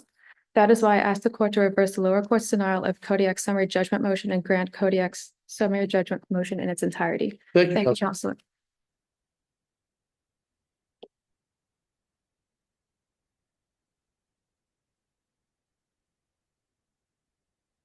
Good morning, Your Honors, and may it please the court. My name is Derek White, appearing on behalf of respondents Raymond and Rosanna Colitis, the homeowners at the time of the incident. I respectfully submit that this honorable court should deny Kodiak's appeal and uphold the lower court's decision. This is a simple matter of several triable issues of fact that warranted the denial of Kodiak's motion for summary judgment. Namely, whether Kodiak secured the plywood that caused the injury to plaintiffs, and whether such injury was foreseeable to Kodiak when it created the dangerous condition. We submit that the lower court appropriately left Kodiak's liability up to the jury. And I know you guys are familiar with the facts, but I would just highlight We're not counsel, we're not you guys. Oh, I'm sorry, Your Honors. Just highlight very quickly that Kodiak cut the hole in the first floor that was going to be the eventual stairs down to the basement. They were the general contractor in control of the premises at that time. They never properly secured the plywood, and they never constructed the stairway down as well. Now, Kodiak argues that in order for them to be liable, in order for a jury to find them liable, it must be shown that, one, that they had control over the premises, and two, it created the dangerous condition. We would argue that the cases outlining these requirements are inapplicable here because they deal with injury to construction workers in the employment context rather than third parties that go onto the premises. One moment. Yes, and just to highlight the fact that the plaintiff, Tracy Hennigan, was the real estate agent for my clients. She did not work for a construction company. She didn't work for Kodiak. She was just a third party on the premises at the time. Now we argue that those requirements, the control and the created the dangerous condition, aren't necessarily applicable here. But either way, this incident still falls into these requirements as they've laid out because Kodiak had control of the premises when it cut out the hole and when it dealt with the opening. And additionally, even if they argue that they didn't have control or they needed control at a later point, it's uncontested that the owner of Kodiak, Richard DeSimone, came back to the property up to a year later. It's uncertain when he came back, but he did conduct an inspection of the premises with the city and with my client. And he had every opportunity at that point to address that issue as well if he saw to do so. And then also, obviously, Kodiak created. We argue that Kodiak created the danger by not securing the plywood appropriately. So further, we would argue that the more appropriate framework to look at this incident is that Kodiak, as the general contractor, is liable for injury even after leaving the premises, which I believe is up to 9 or 10 months later. If it was reasonably foreseeable that third parties could be injured down the line. And the lower court agreed that it falls into this framework. The lower court references the Robertson case, the paving. We've also indicated other cases, other examples that are applicable. The Shapiro case, where general contractor was liable for injury for negligently constructing a sidewalk, and then a plaintiff was injured 6 months later, kind of a similar case. The Key versus City of New York case, this is where it was a zoo and the general contractor negligently constructed light fixtures 5 months down the line. It fell, injured a plaintiff. Another similar. We'll take a look at those cases, counsel. Sure. So with regard to those cases, there was reasonable foreseeability. We contend is exactly the question that should be left to the jury in this situation. Let's see, 1 second. Be mindful of your time, counsel. Sure, thank you.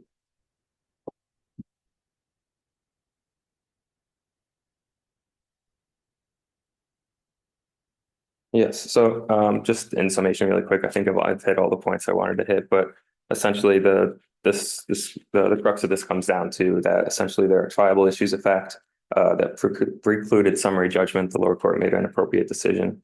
And if there are no further questions, I would rest on the papers. No further questions, counsel. Thank you, Your Honors. Case 631, Bonita Powers versus Canandaigua Medical Group PC.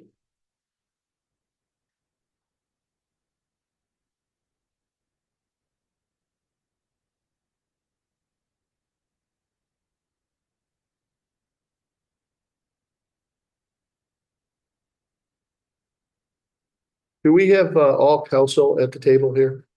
No, Judge, this is my client, Your Honor. Yeah, we can sit back. Thank you, Judge. Yeah. You can obviously witness the argument, but not at counsel's table. You should be back in the audience. Yeah, sure. Thank you. Thank you. Thank you. Counsel, proceed. Thank you very much, Your Honor. Good morning, Your Honors. Ashley Westbrook from the Glennon Law Firm on behalf of our client, Ms. Bonnie Powers. Plaintiff submits to this court that the stock purchase agreement was ambiguous. In exercising its discretion to grant dismissal under CPLR 4401. Counselor, we're going to need a way to get to that issue, and I'm not sure that you've identified one in your brief. That is, I don't see there was ever an order prepared with respect to the motion, correct? Judge, I believe, thank you so much for that question. I believe. No final judgment. Let me finish the thoughts. Oh, please, I'm sorry. No, I interrupted you. I'm sorry to you. But I don't know we can get to that issue because without an order or the issue coming up from a judgment, and to my knowledge, there was neither. I don't know that that issue can be brought before us because you don't have an appealable paper. Therefore, we don't have jurisdiction to even consider it. That's what's on my mind. At least you get it straight up. Let me start with that. Thank you so much for that. Here's what I'll say. In our reply brief, Justice Curran, we do note that the settlement enforcement order, which was an order entered by the court on July 20th of 2023, the settlement enforcement order is dispositive of all factual and legal issues in the case. The court in Sluitt and Faber versus Board of Assessors of Nassau County confirmed that if there's an appealable paper, that's what we have to look at. That's exactly right, Judge. So the SEO is a final judgment on in that it is dispositive of all factual and legal issues in the case. And then under CPLR 5501A3, Judge, any appeal from a final judgment then brings up for review any non-final judgment or order, which necessarily says that an order directing enforcement of an oral stipulation placed on the record constitutes a final judgment under that section. I believe that I've seen some analogous cases, Judge, perhaps not that exact point, but I would say, Your Honor, that the case in Wallowitz, which was an order denying a motion to dismiss a complaint that affected the final judgment. And the court goes into that analysis. I'm sure you'll take a look at it. That's affecting the final judgment. That's a little different. But you know what? I get your point and I appreciate you addressing it. Very good. Thank you, Your Honor. So here, Your Honor, I would submit the trial court's determination regarding defendant's 4401 motion is then appropriately before this court, where the trial court granted the motion.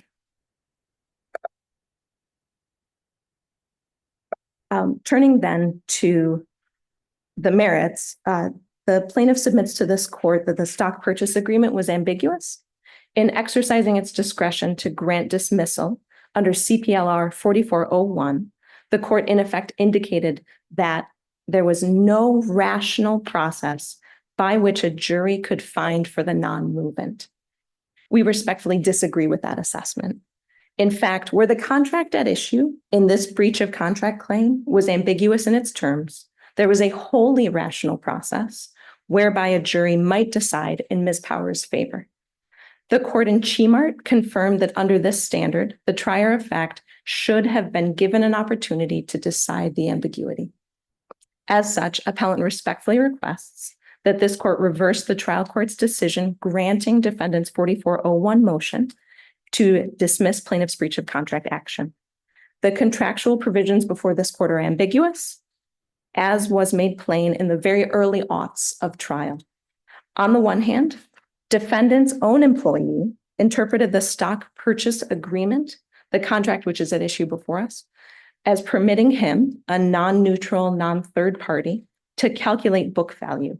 He further interpreted it to direct that he use a depreciation and tax write-off through an income tax basis of accounting to determine the value of Dr. Power's price per share.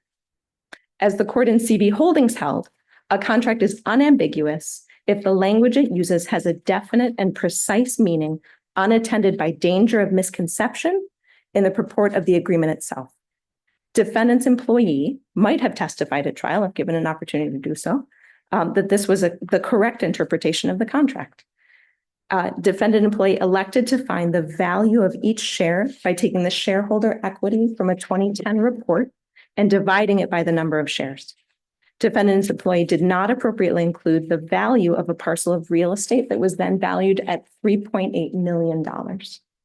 This method of calculation is one interpretation of the contract.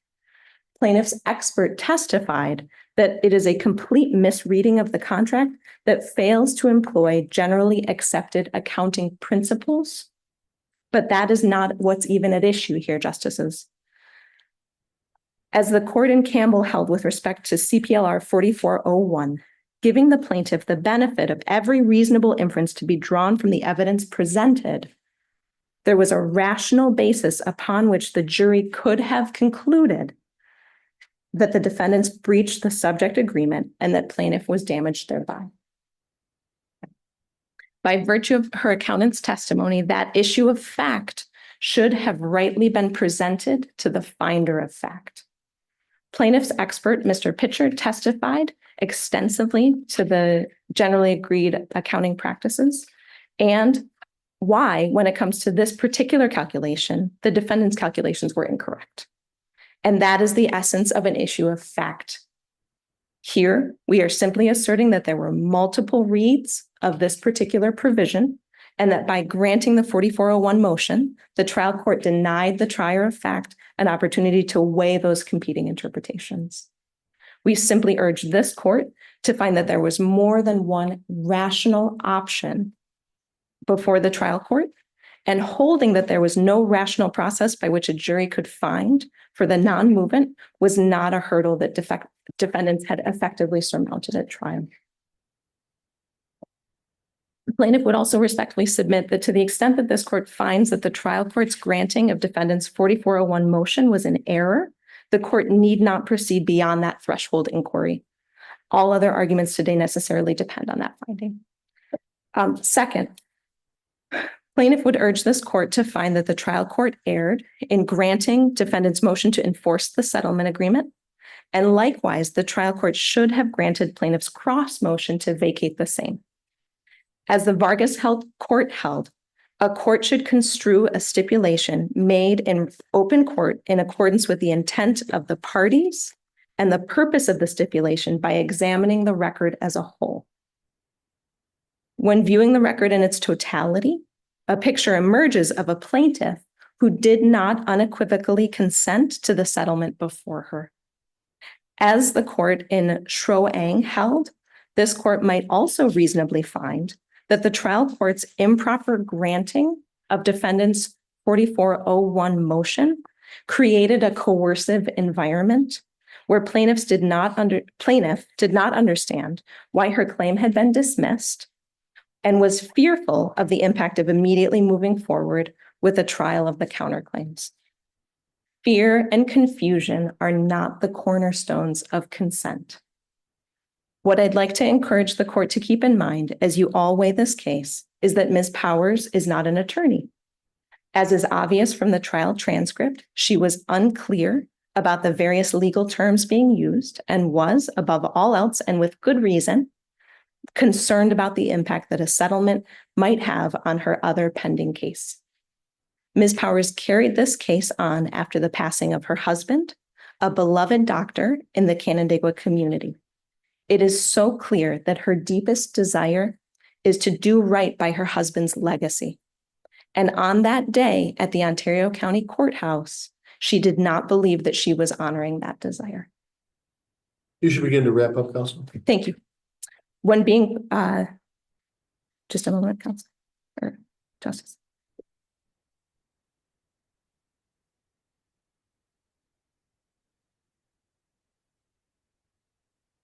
I'll note, Justices, that plaintiff did not make a clear and unambiguous statements of her acceptance of the settlement. In her subsequent affidavit, she does articulate the coercion that she experienced. And I would also submit that it is easy to think about this interaction from our own lived experiences. But as learned counsel, all of you, your experience of this interaction might appropriately be quite different from a non-lawyer. You may hear from defendant that Ms. Powers has waived her right to an appeal. Ms. Powers' lack of consent to the settlement and the general environment of coercion that rendered her unable to validly enter into a settlement agreement likewise impacted her ability to waive her right to appeal. That concludes my argument.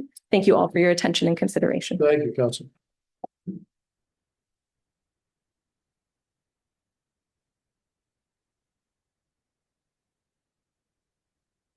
Good morning, Your Honors. May it please the court, Dan Altieri, Harder, Seacrest, and Emery on behalf of the defendant respondent, Canandaigua Medical Group, PC. Your Honors, we're here today after a plaintiff agreed on the record at trial over 2 years ago to finally resolve the matter through settlement. And I want to take just a second, and I'll be brief, to put some context around that settlement. Given that the settlement followed the trial court's granting of defendant's 4401 motion, which dismissed plaintiff's only remaining claim for breach of contract, there was nothing left against the defendant. Defendant could have just put on its counterclaim in the normal course, but plaintiff wanted to settle. Defendant had already won. The only question at that point was whether it was also going to prevail on its yet to be put on counterclaim.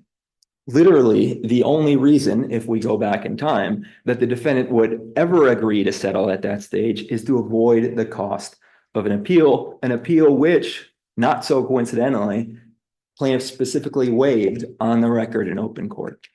So defendant did agree to settle with the terms and plaintiff's agreement put on the record. Unfortunately, for the past 2 years, defendant has lost the benefit of that bargain, right? The finality that it thought it was buying. And here we are today. I want to talk about the waiver of appeal.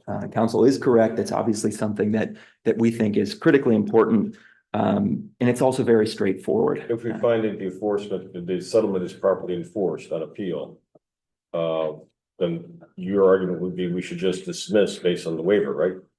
If the argument is, if we accept your argument that the settlement should be enforced, then your argument is that we should dismiss the appeal based on the waiver. Correct. the waiver was an explicit portion of the agreement that was confirmed by everyone at the table. And I think it's very important that there's no dispute here that these terms were placed on the record.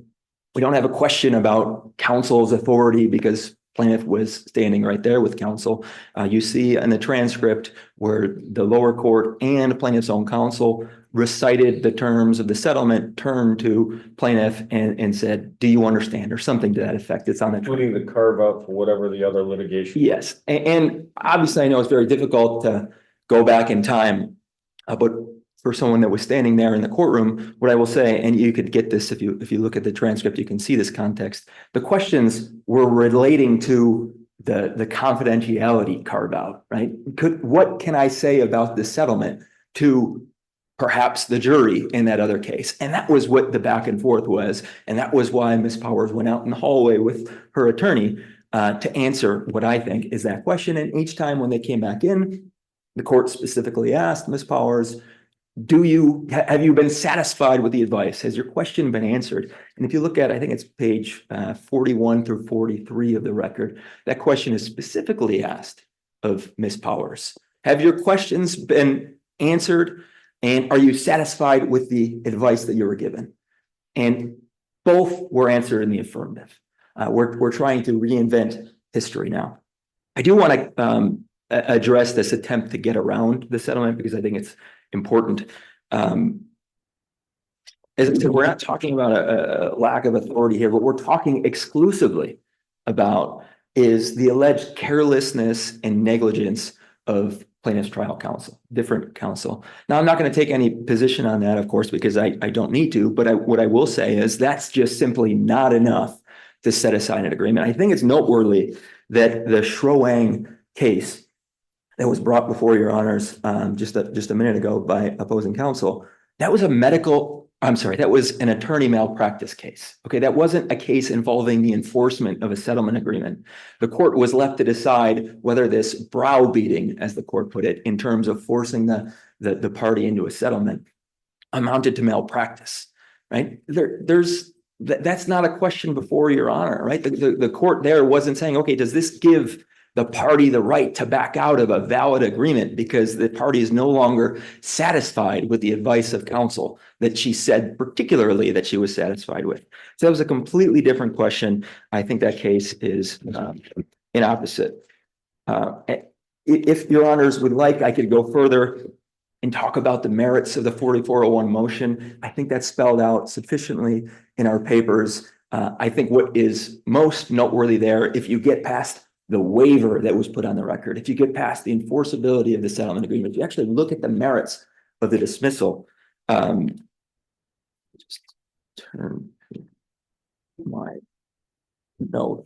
You'll see that both plaintiff and our expert specifically testify that they know what the difference between book value and fair market value is, right? Both of them said as much. And then you have an affidavit from plaintiff put on the record in the court below on the motion to enforce, where she said, yeah, my attorney didn't put on any proof of book value, right? That's why I lost. And that's the point, your honors. There was no proof of book value. So even if we get past the waiver hurdles and the settlement agreement hurdles, we're left with an admission by plaintiff herself that she put nothing on in terms of book value in a case that depends upon the book value of the valuation. With that, your honor, I'd respectfully request that the appeal be dismissed in the first instance because of the waiver issue. And then if your honors do get to the merits, we respectfully request that the settlement enforcement order be affirmed. And with that, your honor, unless there's any questions, I'll rest. No questions. Thank you, counsel. Thank you very much. Case 633 Brown versus Anucci.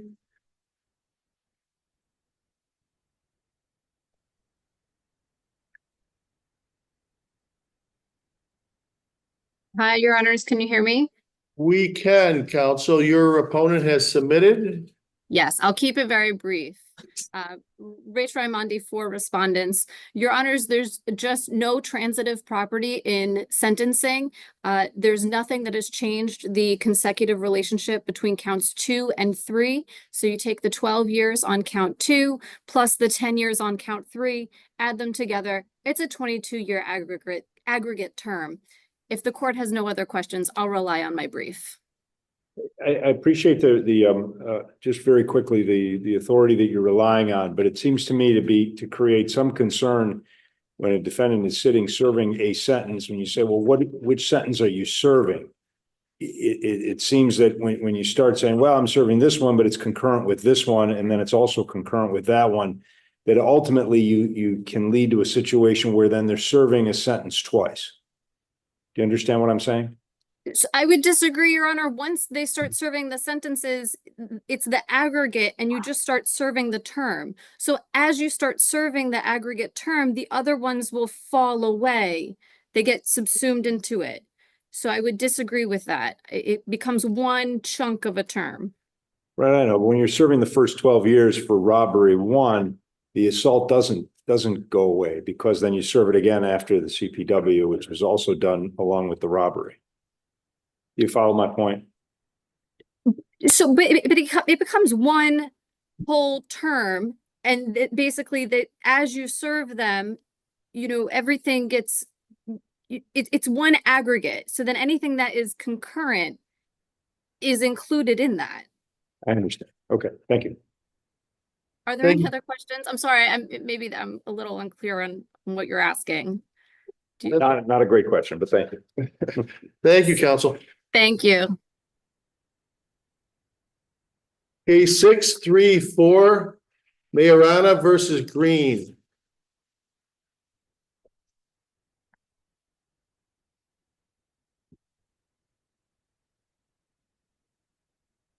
Council, hold on one second. We'll get you started. Council, can you hear us? I can hear you, Your Honors. Can you hear me? And we can hear you perfectly. Perfect. Okay, Council, proceed. Good afternoon, Michael Prisco for the appellant. Your Honors, this court should reverse the order below and reinstate the complaint because neither the Court of Claims Act or Correction Law Section 24 divest the Supreme Court of subject matter jurisdiction in this case. On the first issue, whether the Court of Claims Act divests the court of subject matter jurisdiction, it does not, because Ms. Green, the respondent, is an employee of the state, but that does not automatically make the state the real party in interest. It does not make the state the real party in interest because she was merely operating a motor vehicle on a highway, no different than any other motorist. And just because a state employee is in the course and scope of employment at the time they're operating the motor vehicle, the negligence has to arise out of an official duty or an official act to make the state the real party in interest. And that is clear not only by the Court of Appeals case law in Morrell, but also from this court's case law in Olmsted. Turning to the second issue, Correction Law Section 24. That's what I'm looking at right now, Counselor. And if I look at that, and if I read it strictly, I'm not sure it supports your point of view if you read it strictly. So just if we stick with the language of the statute and not any legislative history or intent behind legislation, what's your argument, if any, with respect to the statutory language itself? I would respectfully disagree, Your Honor. I think if we look at the statute expressly, there's two conditions that must be met before the Supreme Court is divested of subject matter jurisdiction. The one you have to have, that is, you want scope of employment. No. I'm for the plaintiff in this action. I know that, but don't you want to get into the deep pockets of the state? Potentially, I mean, maybe that's too practical. Forgive me. No, that is very practical as trial counsel, but as appellate counsel, that doesn't concern me at the moment. But number one, there's two elements that must be met according to that statute. Number one, yes, the employee must be in the course and scope of employment. We don't dispute that in this case. There's no doubt that she was in the course and scope of employment. She was a parole officer, and one of her duties that day was to check on parolees. I think we're there. I think we understand what's coming next with discharge of duties being separate. So the other side brought up the Lemma case. You've addressed that in your reply brief and say, well, we think that Lemma though applies only to the context of education law, where discharge of duties and scope of employment are interchangeable or essentially mean the same thing. But here they're not. Why? Why is this different? This is different because when you look first to the legislative intent, the purpose of Correction Law 24 was to prevent vexatious prisoner lawsuits. That's number one. Number two, different than the case, it's matter of Sandle, Cotter that the respondent cites to say the scope of employment and the discharge of duty elements are really one and the same. The Court of Appeals has said that. Then we cite Lemma, which says, no, that's not what we meant. That's what the Court of Appeals said. It's not what we meant. If the legislature uses these two terms, it doesn't automatically mean that both terms mean the same thing.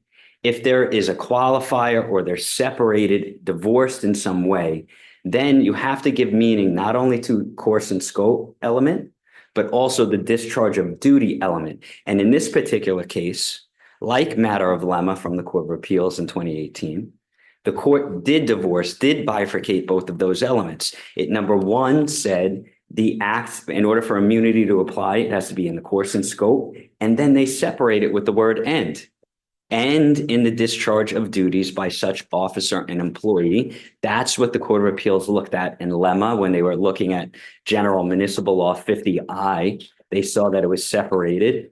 She was discharging the duty because she was going to meet the parolee, correct? But that is course and scope.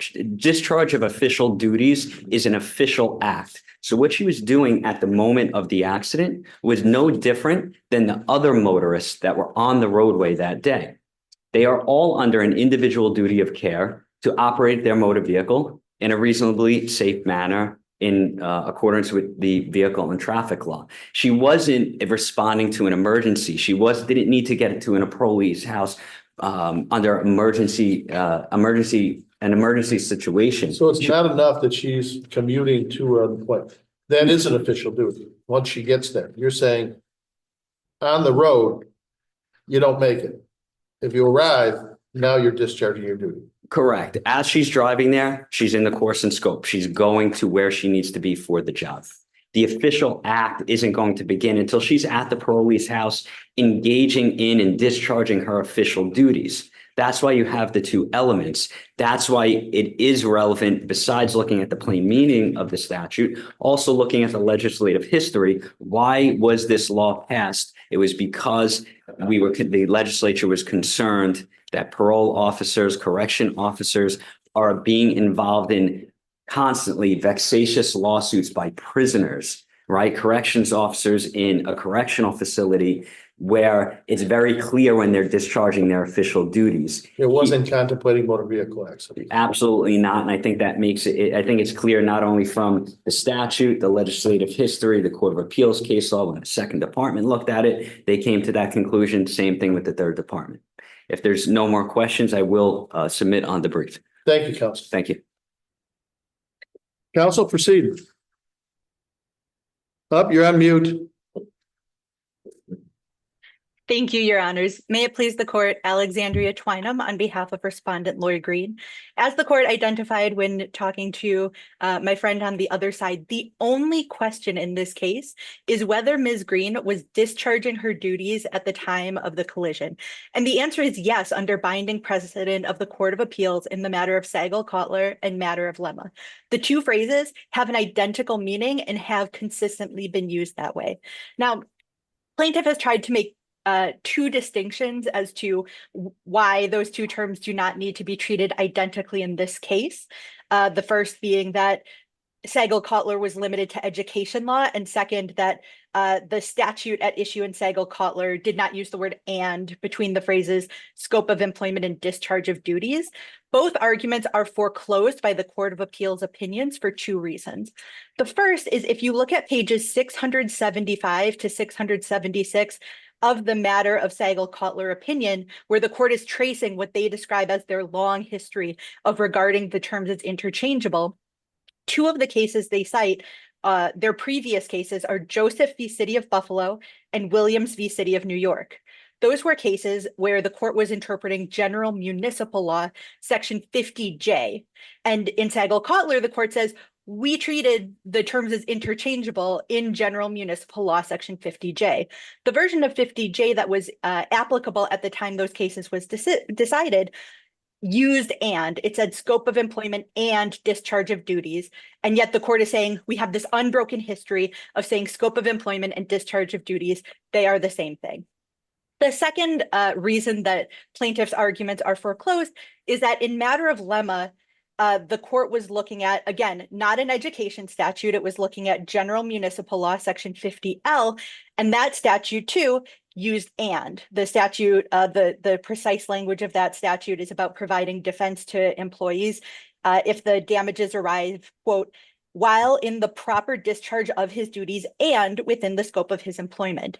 Yet in Lemma, when the Court of Appeals was distinguishing Sandle it makes no mention of the importance of the word "and." To the extent that plaintiff's counsel has suggested that the court said that was important, counsel has not pointed to a single part of that opinion and could not, because the court does not place any emphasis on that use of the word "and." What the court in Lemma actually relied on is the addition of the word "proper." Specifically in Lemma, the Court of Appeals said, quote, "The addition of the word proper in general municipal law, section 50L, language not found in education law, section 3028, may, in the discretion of the board, import a restriction," quote, unquote, on discharge of duties as a more narrow term than scope of employment. And the reason that that the Court of Appeals would not have assumed that the legislature wanted to create such a narrow meaning for discharge of duties can be found by looking at the context not only of this statute, but how the term scope of employment and discharge of duties are used throughout state statutes. These two terms appear in roughly 30 statutes throughout New York's laws. And while a few of those are jurisdictional statutes like the one here, many of them are about when the state or municipal government is required to provide a legal defense for its employees or is required to indemnify its employees. And in that context, it would be profound if state and municipal employees were not entitled to rely on indemnification and a legal defense.